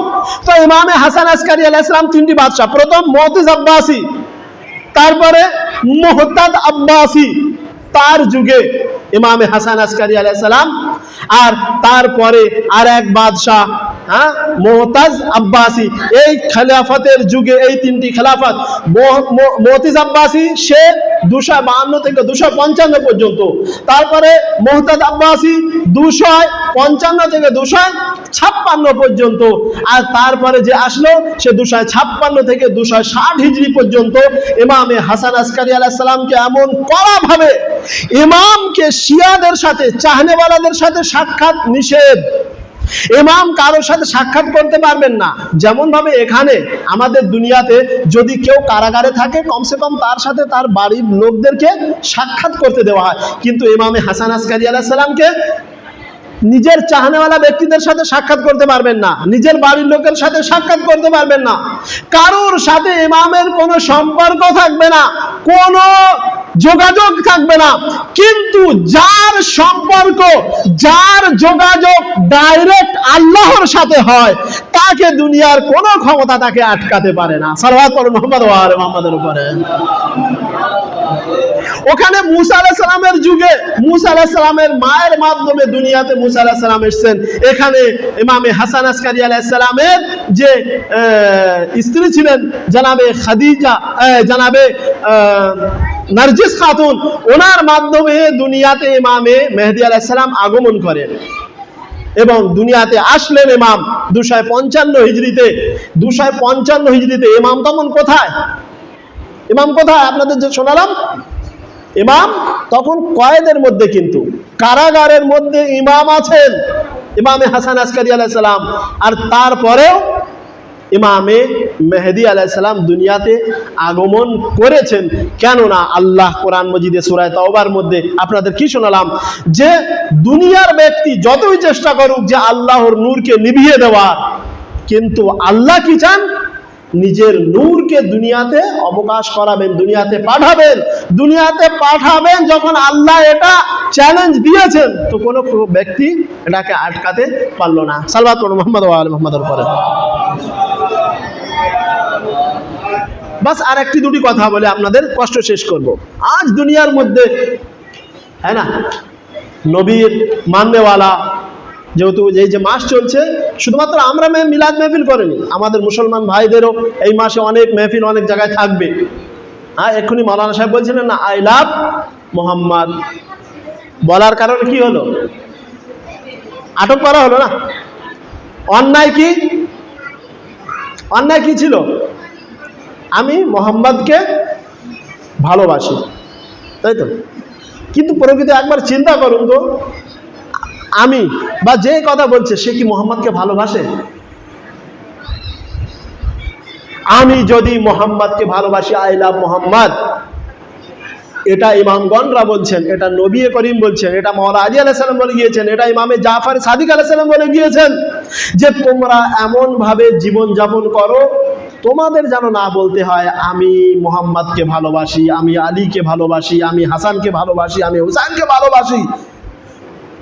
বিরোধী ব্যক্তিরা যারা ইমামদেরকে চেনে না, জানে না, বোঝে না, তাদেরকে ভালোবাসে না, তারা যেন তোমাদেরকে দেখে বলে না এ ব্যক্তি মোহাম্মদের প্রেমিক, এ ব্যক্তি আলীর প্রেমিক, এ ব্যক্তি হাসানের প্রেমিক। এটা আমাকে কেন বলতে হবে? যে ব্যক্তি যে কাজটি করেছে, সে যে রাজ্যে হোক না কেন, যে আই লাভ মোহাম্মদ যে বলা ব্যক্তিকে যে আটক করেছে, দুনিয়ার মধ্যে থেকে বড় অন্যায় কোনোদিন হতে পারে না। এটা নিজের জায়গা সব থেকে বড় অন্যায় যে আমি যাকে ভালোবাসি, আমি যদি নিজের মুখ দিয়ে সেই ভালোবাসাকে প্রকাশ করি, তো এটা কোনো অন্যায় না। কিন্তু তারপরেও যদি তাই সেই জিনিসকে অন্যায় ভাবে তাকে যদি আটক করা হয়, তো দুনিয়ার মধ্যে সব থেকে বড় অন্যায় হচ্ছে এটাই তো। যাই হোক আইজান মোহতারাম, আজ দুনিয়ার মধ্যে আপনি দেখুন, মাওলানা জাইনুদ্দিন খান সাহেবও বলছিলেন মোহাম্মদকে যে আমি ভালোবাসি, কোথায় আছে আমাদের মধ্যে? আজ ইরানের বিষয়ে এখানে মাওলানা মুস্তাক সাহেব উনি বলছিলেন যে ইরান আজ নিজের পায়ে যে দাঁড়িয়ে আছে, কিছুদিন আগে যুদ্ধ হয়ে গেল, আবার সেই যুদ্ধে জড়াতে যাচ্ছে ইরান ইসরায়েল। হ্যাঁ, কিসের জন্য? আই লাভ মোহাম্মদ তো 57টি দেশের সবার দাবি এটাই, আই লাভ মোহাম্মদ। সবাই বলে কি বলে না? বলে কি বলে না? কিন্তু ইরানকে এমন ভাবে কেন টার্গেট করা হয়েছে? কেননা বাদ বাকি দেশগুলি মুখে আই লাভ মোহাম্মদ বললে কিন্তু তাদের ক্যারেক্টারে আই লাভ মোহাম্মদ পাওয়া যায় না, তাদের চরিত্রের মধ্যে আই লাভ মোহাম্মদ পাওয়া যায় না। আজ ইরানকে এমন ভাবে কোন ঠাসা করা হচ্ছে, ইরানকে যে আলাদা করে দেওয়া হচ্ছে, বা ইরানকে তাদের মধ্যে থেকে আলাদা এই জন্য করে দেওয়া হচ্ছে যে তাদের মধ্যে সেই আই লাভ মোহাম্মদের ক্যারেক্টার প্রকাশ পাচ্ছে, আই লাভ আহলে বাইতের সেই জিনিস প্রকাশ পাচ্ছে, তাই তাদেরকে কোন ঠাসা করা হচ্ছে, তাদেরকে আলাদাভাবে দেওয়া হচ্ছে।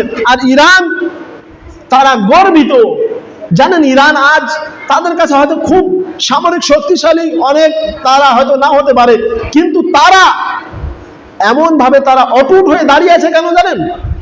কেননা ইরানি কোনো ব্যক্তিকে আপনি জিজ্ঞাসা করবেন, ভাই তোমরা এত পাওয়ারফুল কি হিসাবে, তোমাদের মধ্যে এমন কি আছে, তোমাদের মধ্যে এমন কি ক্ষমতা আছে? তাদের সর্বপ্রথম কথা হচ্ছে যে আমি আমার দেশের জন্য, আমি নিজের জন্য, পরে ইসলাম। মানে বুঝতে পেরেছেন? মানে তারা আগে নিজেকে যে আমি কে তারা সেই জিনিসটা তারা চিনেছে। ও যদি দুনিয়ার মধ্যে কোন ব্যক্তি এটা বুঝতে পারে যে আমি নিজেকে, যে মাওলানা আলী সাহেবের একটি হাদিস আছে না, যে ব্যক্তি নিজেকে চিনেছে সে আল্লাহকে চিনেছে। তো যে ব্যক্তি নিজেকে চিনতে পারবে সে অবশ্যই তার সামনে ওই যে ক্ষমতা, ওই যে পাওয়ারটা আজ ইরানিদেরকে ইরানি তৈরি করেছে, আর তারা জালিমদের বিরুদ্ধে দাঁড়িয়ে আছে। তারা আজ কিন্তু আমাদেরকে জিজ্ঞাসা করা হলে আমাদের পরিচয়, আমি আগে সর্বপ্রথম আমি এটা বলি না যে আমি আমাকে যখনই আমার পরিচয় জিজ্ঞাসা করা আমি আগে বলি আমি একজন মুসলিম, অথচ আমার মধ্যে কোনো কর্ম, ইসলামের কোনো ক্যারেক্টার, ইসলামের কোনো চরিত্র আমাদের মধ্যে থাক আর না থাক, আমি সর্বপ্রথম কি বলি? আমি একজন মুসলমান। কিন্তু আইজান মোহতারাম, সে ইসলাম শব্দটা হয়তো আমার মুখে আছে, কিন্তু তার কোনো কর্ম, তার কোনো ক্যারেক্টার আমার মধ্যে নেই। এই জন্যে আজ ইরান 57টি দেশের মধ্যে মাওলানা জাইনুদ্দিন খান সাহেব যে কথাটি বলছিলেন যে আজ 57টি সবাই যে বলছে আই লাভ মোহাম্মদ, কিন্তু ফিলিস্তিনের অসহায় ব্যক্তিদের জন্য তাদেরকে আপনারা দেখছেন, এখানে বলার কোনো দরকার বিষয় নেই, কিন্তু তবুও বলছি যে সমস্ত দেশ বাস নিজেদের ব্যস্ততায় আছে, নিজেদের ক্ষমতায় আছে। কেন তারা আই লাভ মোহাম্মদ বললেও কিন্তু তাদের জন্য আগে কি? আমার গদি, আমার খেলাফত আগে, আমার গদি আগে, পরে সে যায় হবে। আজ এই কারণে খামনাই সাহেবের মধ্যে আর ওই সমস্ত দেশের মধ্যে ওই যে পার্থক্যটা হয়ে গেছে, ওটাই খামনাই সাহেব বলছেন আগে ইসলাম, আমার জীবনের কোনো মূল্য নেই, আমি থাকি আর না থাকি ইসলামকে অবশ্যই থাকতে হবে, থাকবে কিয়ামত পর্যন্ত। বাদ বাকি দেশগুলি বলছে আগে আমার গদি, আমার যদি গদি থাকে তাহলে সবকিছু, বাকি যাই হোক। এই জন্য আজ ইরান সবার সামনে দাঁড়িয়ে আছে আর বাদ বাকি দেশগুলি সবার মাথা নিচু হয়ে আছে। শুধুমাত্র এটাই কারণ, একটাই কারণ, ওই পার্থক্য ওখানে। খামনাই সাহেবের ওই একটা বক্তব্য শুধু একটা বক্তব্য না, কিন্তু ওটা কিন্তু পুরো দুনিয়াবাসীদের জন্য একটি মেসেজ যে আগে সর্বপ্রথম ইসলাম, আমার অস্তিত্ব না। বাদ বাকি দেশগুলো বলছে না আগে আমার অস্তিত্ব, পরে দেশ। এই জন্য মুসলমানদের জন্য দরদ, ফিলিস্তিন গাজাবাসীদের জন্য যে মহব্বত ও মমতা শুধুমাত্র ইরানিদের জন্য। কেননা ইসলামের প্রতি মহব্বত আর ভালোবাসার ভ্রাতৃত্ব শিখিয়েছে। আর যারা নিজেদের ইমামের অনুসরণ করে চলে তারা নিজেদের ইমামের কথাকেও স্মরণ রাখে। মাওলা আলী আলাইহিস সালাম তলোয়ার তোলেননি কিসের জন্য? যেন ইসলাম বাকি থাকে। আলীর খেলাফতের সাথে কোনো সম্পর্ক নেই, থাকলো না থাকলো কোনো যায় আসে না, কিন্তু ইসলামকে থাকতে হবে। তাই আলীর চাহনেওয়ালাদের সেই কথা। কিন্তু যারা সেই যুগে নবীর কথাকে ভুলিয়ে দিয়ে যারা আগে বলেছিল যে ইসলাম জয় হোক, আগে ওই গদিতে বসতে হবে, তাদের যারা অনুসরণ করেছে তারা আজও সেই অনুসরণ করে তারা বলছে না আগে আমার গদি, আগে আমার সিট, পরে ইসলাম ও গাজা ফিলিস্তিন যেখানে যাক আমার কোনো যায় আসে না, আমার গদি যেন বজায় থাকে। কিন্তু যারা আলীর চাহনেওয়ালা তাদের সর্বদা একটাই কথা যে আমার জীবনের কোনো মূল্য নেই। আলীর জীবন যেমন ভাবে ছিল যে আলীর জীবন থাক বা না থাক ইসলাম যেন থাকে, আলীর চাহনেওয়ালাদের একই কথা। আজ যারা আলীর বিরুদ্ধে ছিল ওই যুগে তারা যেমন ভাবে বলেছিল ইসলাম জয় হোক, আগে আমার গদি, আজও সেই ধরনের ব্যক্তিরা বলছে আমাদের জন্য আগে গদি, পরে ফিলিস্তিন আর গাজাবাসী। এই জন্যে দুনিয়ার মানুষের এখনো চেতনা হওয়া দরকার আছে, চেতনার প্রয়োজন আছে যে ইমামের অধীনে আমরা জীবন যাপন করছি সেই ইমামের অধীনে দুনিয়ার মধ্যে শুধুমাত্র ওই কিছু সংখ্যক মানুষ আছে যে যারা এখনো সেই ইমামকে অনুসরণ করে তারা অন্যায়ের সামনে, অন্যায়ের বিরুদ্ধে রুখে দাঁড়িয়ে আছে, আর তারা কোনোদিন অন্যায়ের সামনে মাথা নত করবে না। আর যত সময় পর্যন্ত এই দুনিয়া বাকি থাকবে, কিয়ামত না হবে, ততদিন পর্যন্ত আলী আর আলীর চাহনেওয়ালাদের এই নীতি থাকবে। সাল্লাল্লাহু মুহাম্মদ ওয়া আলি মুহাম্মাদের পরে। যাই হোক, আমার সংক্ষিপ্ত আলোচনা আর বক্তব্য এটাই বলে এটা এখানেই শেষ করলাম। আসসালামু আলাইকুম ওয়া রাহমাতুল্লাহি ওয়া বারাকাতুহু। অসংখ্য ধন্যবাদ জনাব মৌলানা গোলাম সরওয়ার সাহেবকে, তিনি গবেষণামূলক আলোচনা রাখলেন। আমরা আজকের অনুষ্ঠানে একদম অন্তিম পর্যায়ে চলে এসেছি।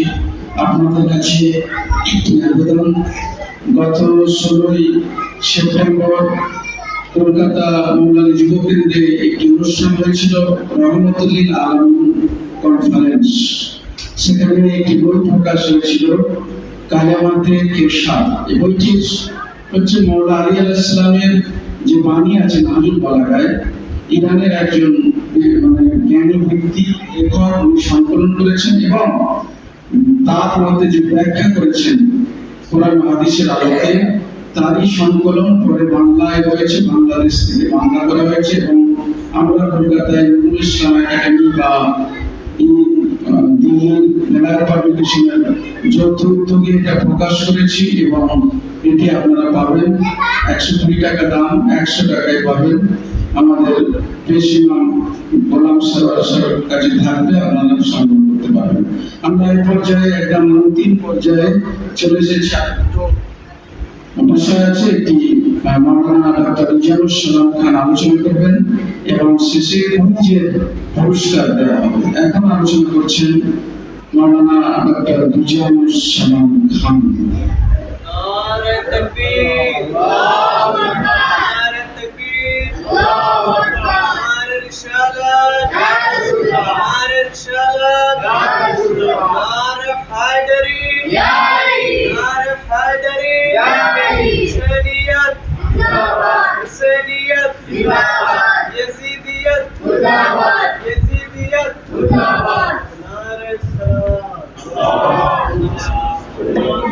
أعوذ بالله من الشيطان الرجيم بسم الله الرحمن الرحيم الحمد لله الذي هدانا لهذا ما كنا لنهتدي لولا أن هدانا الله لقد جاءت رسل ربنا بالحق والصلاة والسلام على سيد الأنبياء والمرسلين خاتم النبيين أبي القاسم محمد وآله الطيبين الطاهرين المعصومين المظلومين ولعنة الله على أعدائهم من الآن إلى قيام يوم الدين أما بعد فقد قال الله تعالى في القرآن المجيد وقوله الحق يا أيها الذين آمنوا اتقوا الله وكونوا مع الصادقين درود بحر محمد وآل محمد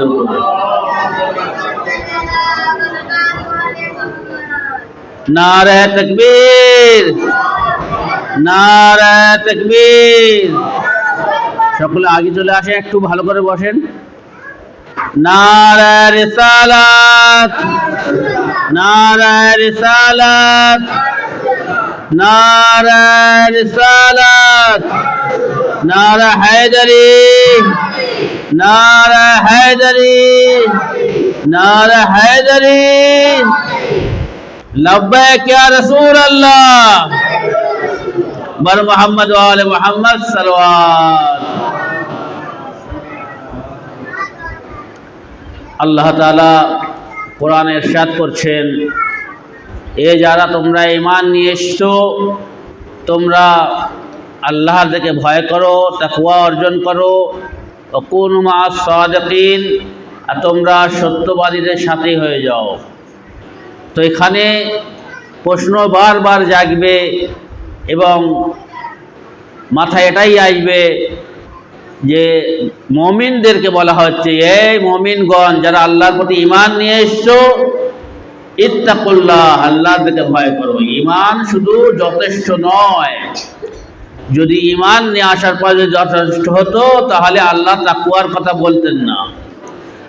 আর তাকওয়ার পরেও শুধু ঈমান আর তাকওয়া এ দুটো কাফি নয়, যথেষ্ট নয়, ইনাফ নয়, বরং বলছে কুনু মা'আস সাদিকিন, সত্যবাদীদের সাথী হয়ে যাও। তার মানে কি, একজন ঈমানদার সে মিথ্যাবাদী হতে পারে, একজন মুত্তাকি মিথ্যাবাদী হতে পারে, কিন্তু একজন সাদিক কোনোদিন মিথ্যাবাদী হতে পারে না। দুরূদ পাঠ করে মুহাম্মদ ওয়া আলে মুহাম্মদ। ये সাদিক অর্থাৎ সত্যবাদী। সত্যবাদী কারা আমরা দেখে আসছি। আমরা গত মাসে জশ্নে মিলাদে সাদিকাইন, দুই সাদিকের আমরা জন্মদিবস পালন করে এসেছিলাম। একটি হলেন মুহাম্মদ সাদিক, একটি হলেন জাফর সাদিক। দুরূদ পাঠ করে মুহাম্মদ ওয়া আলে মুহাম্মদ। যখনই নবীর নাম আইবে, রাসূলুল্লাহ কি বলছেন, সেই ব্যক্তি কাঞ্জুস, কৃপণ এবং বখিল সেই ব্যক্তি, যে ব্যক্তি আমার নাম শুনলো এবং আমার উপরে দুরূদ পাঠ করলো না। দুরূদ পাঠ করে মুহাম্মদ ওয়া আলে মুহাম্মাদের উপর। নবীর নাম যখনই শুনবেন, যেখানে শুনবেন সেখানে দুরূদ পাঠ করবেন, আর দুরূদ কমপ্লিট পাঠ করবেন। সেটা কি? নবী এবং নবীর বংশধর, যেমন নামাজে দুরূদ পাঠ করে থাকি নবী মুহাম্মদ এবং আলা আলে মুহাম্মদ, যেমন নবী এবং নবীর উপরে আমরা দুরূদ পাঠ করি, নবীর বংশধরের উপরে অনুরূপভাবে আমাদের কি করতে হবে? দুরূদ পাঠ করতে হবে। নইলে দুরূদ লেশ কাটা দুরূদ পাঠ করতে রাসূলুল্লাহ মানা করেছেন। শুধু আমার উপরে দুরূদ পাঠ করবে আর আমার বংশকে ছেড়ে দেবে, এমন দুরূদ আল্লাহর কাছে গ্রহণযোগ্য নয়। সেই জন্য দুরূদ কমপ্লিট এবং সম্পূর্ণ আদায় করতে হবে। সেটা হলো মুহাম্মদ এবং নবীর বংশের উপর দুরূদ পাঠ করে মুহাম্মদ ওয়া আলে মুহাম্মাদের উপর। তো কুনু মা'আস সাদিকিন, সত্যবাদীকে আমাদের রাসূল হলেন সত্যবাদী। কখন এই লাকাব পেয়েছেন? যখন তিনি ছোট্টবেলা ছিলেন। ছোট্টবেলা নবুয়াতের বাহ্যিক নবুয়াত পাওয়ার পূর্বে, অর্থাৎ 40 বছর পূর্বে, 40 বছর পৌঁছানোর পূর্বে, ছোট্টবেলা থেকে যুবক, কিশোর এবং যৌবন, এবং যখন 40 বছর আগে, 40 বছর পৌঁছানোর পূর্বে যে জীবন যাপন করেছেন, তখন মক্কার বাসীরা কি বলেছেন? সত্যবাদী এবং বিশ্বস্ত। আমিন মানে কি?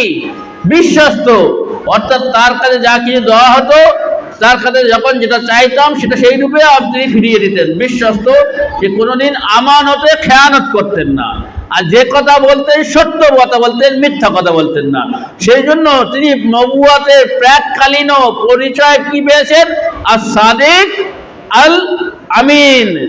তো তিনি সাদিক, সত্যবাদী, এবং তিনি আমিন, বিশ্বস্ত। আর তারই বংশধরের মধ্যে আরেকটি সাদিক এসছে। এরা পুরোই সকলেই সাদিক। আল্লাহ কোন মা'আস সাদিকিন বহু বচন এখানে ব্যবহার করেছেন আল্লাহ তাআলা। কোনু, তোমরা সকলে হয়ে যাও। কার সাথে? মা সাথে। কার সাথে?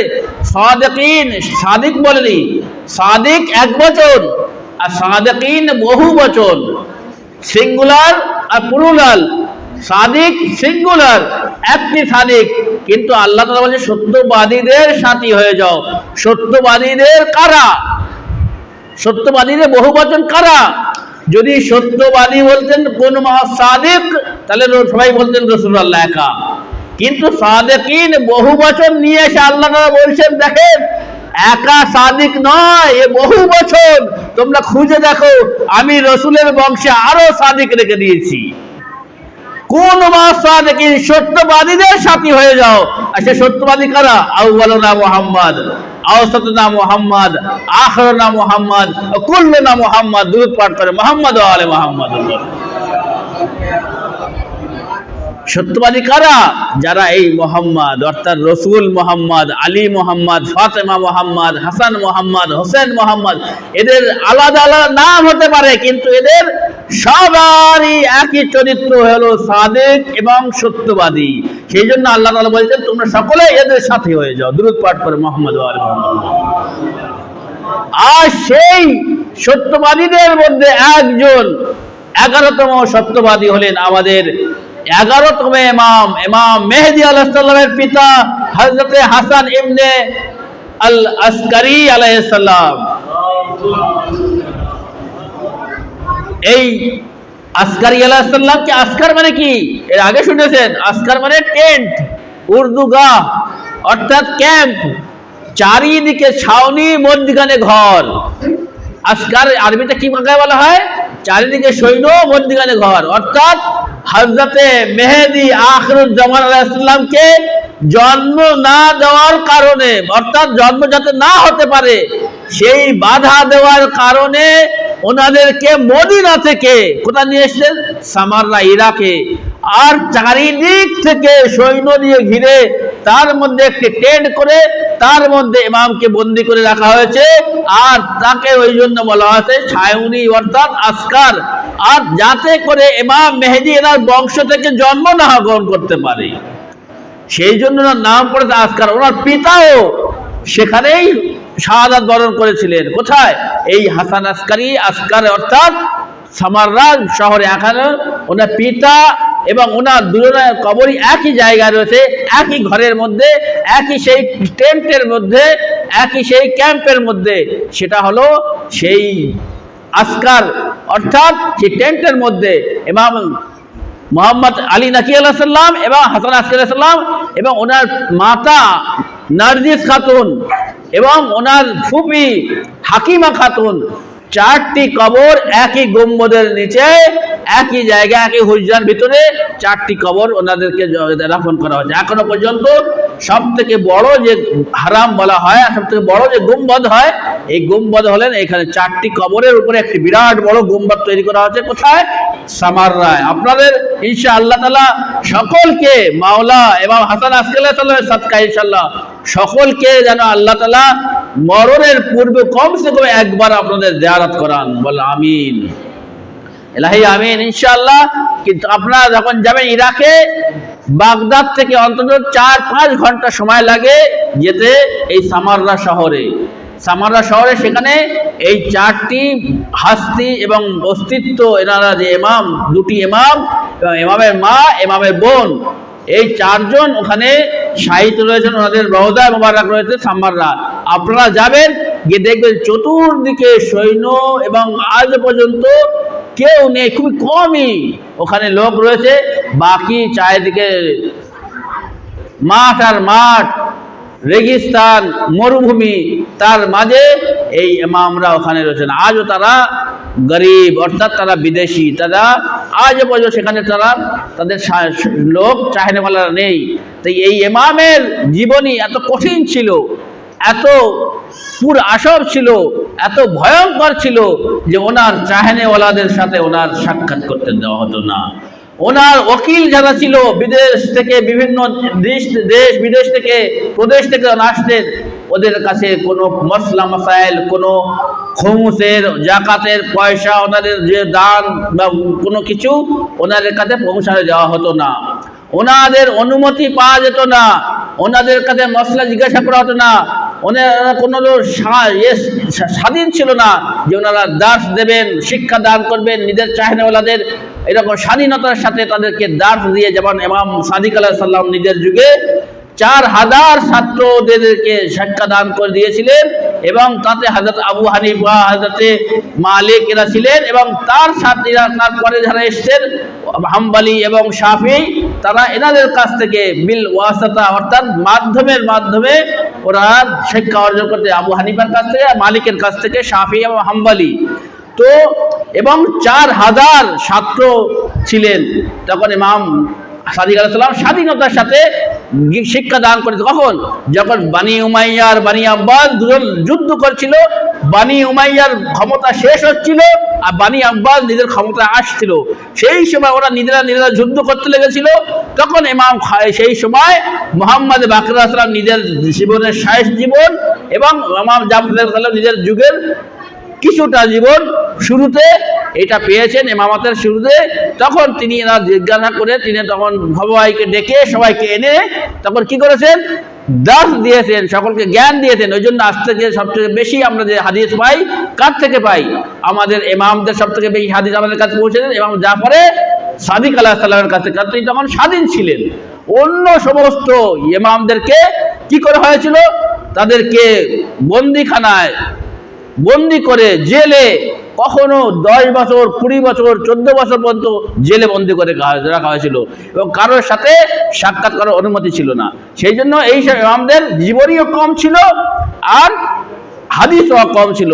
সেই জন্য এই ইমামদেরকে জীবনী পড়া, এনার জীবনী এবং কুইজ করানো, আগামীতে ইনশাআল্লাহ আমাদের বাচ্চারা, আমাদের সন্তানরা, আমাদের মা বোনেরা ইমামদের জীবনী পড়ুক, জানুক, বুঝুক।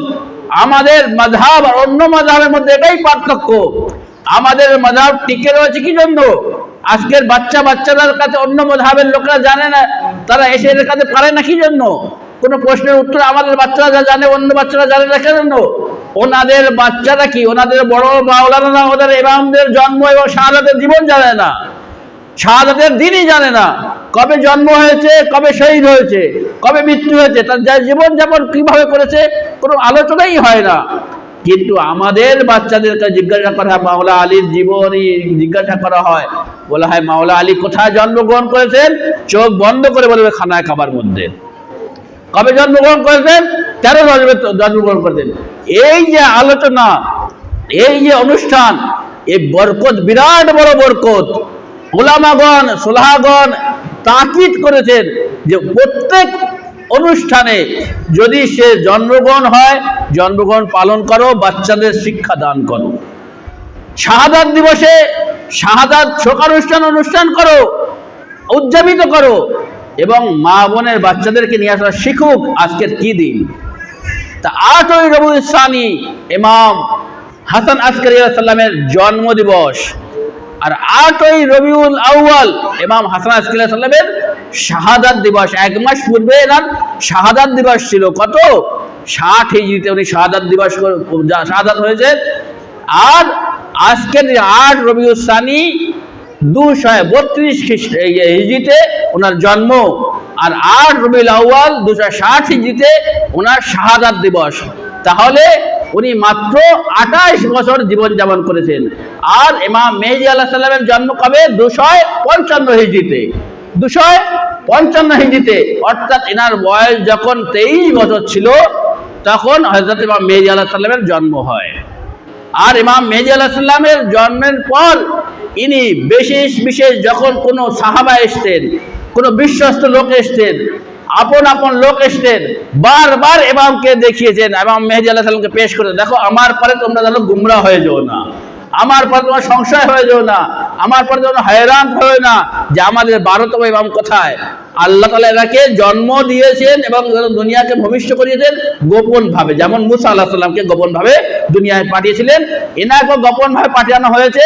এই দেখো আমার ছেলে 255 হিজরিতে 15ই শাবানে জন্মগ্রহণ করেছে বলে বারবার বিভিন্ন লোকেদের কাছে সাক্ষাৎ করিয়েছেন। আর ইমাম এটা বলতে চেয়েছেন, দেখো আমার পরে আমার এই সন্তান 5 বছর বয়স থেকে গায়েব হয়ে যাবেন, তোমরা গায়েবাতের অভ্যাস করো, অর্থাৎ অবর্তমানে তোমরা জানো ইমাম মেহদী আলাইহিস সালামের প্রতি ঈমান রাখবে, আর তোমরা জানো ইমাম মেহদী আলাইহিস সালামের প্রতি যেন বেঈমান হয়ো না, অর্থাৎ অবিশ্বাস করো না জানো ইমাম মেহদীকে, তোমরা ইমাম মেহদীকে বিশ্বাস করবে। বারবার আমি দেখিয়ে দিচ্ছি, সাক্ষাৎ করিয়ে দিচ্ছি, আমার পরে আমার প্রতিনিধি হলে ইমাম মেহদী। আহলে সুন্নাতের অনেক বড় বড় ওলামাগণ ইমাম মেহদী আলাইহিস সালামের সাথে সাক্ষাৎ করেছেন এবং ইমাম ইচ্ছা করে করিয়েছেন। আর আজও আহলে সুন্নাত ওয়াল জামাতের বহু গ্রন্থে লেখা আছে যে আমাদের ওলামাগণ ইমাম মেহদী আলাইহিস সালামের সাথে ইমাম হাসান আসকারী আলাইহিস সালামের বাড়িতে গিয়ে সাক্ষাৎ করেছেন আর বলেছেন, দেখ আমার ছেলে 255 হিজরি 15ই শাবানের জুমার দিন ভোরের বেলা জন্মগ্রহণ করেছেন। তো এইগুলো আমাদের এই যে জিক্র হচ্ছে, আলোচনা হচ্ছে, এগুলো হলো বরকত এবং এগুলো হলো আমাদের বাচ্চাদের মাথায় চলে যাবে, বসে যাবে। প্রত্যেক বছর যদি আমরা রিপিট করি তাহলে পুরো 12 ইমাম 14 মাসুমের বিলাদাত ও শাহাদাত দিবস মুখস্থ হয়ে যাবে এবং বারবার রিপিট যখন হবে তখন স্মরণে থাকবে। ওই জন্য আহলে বায়াতের জিক্র করাই ইবাদত। আর আহলে বায়াতের জিক্রের সাথে রসুলের জিক্র হবে, রসুলের জিক্রের সাথে কোরআনের ও আল্লাহর জিক্র হবে। আর যেখানে কোরআন ও আল্লাহর জিক্র হয় সেটা ইবাদত হয়, আর যেখানে ইবাদত হয় আল্লাহ তার প্রতি পুরস্কার এবং সওয়াব দান করে, দুরূদ পাঠ করে মুহাম্মদ ওয়া আলে মুহাম্মাদের উপর। তো আজকের এই দিনে আমাদের যুগের ইমামের পিতা জন্মদিবস, সর্বপ্রথম আমরা ইমামে জামানার খেদমতে আমরা তার পিতার জন্মদিবসে আমরা কি করব? মোবারকবাদ এবং তাকে শুভেচ্ছা জানাবো যে আপনার প্রতি হে ইমামে জামানাতরা আপনাকে মোবারকবাদ জানাই, আপনার পিতার জন্মগ্রহণ করেছেন এবং আমরা খুশি আপনার খুশিতে। তো এই উপলক্ষে আমরা এখানে আমাদের বক্তব্য শেষ করছি।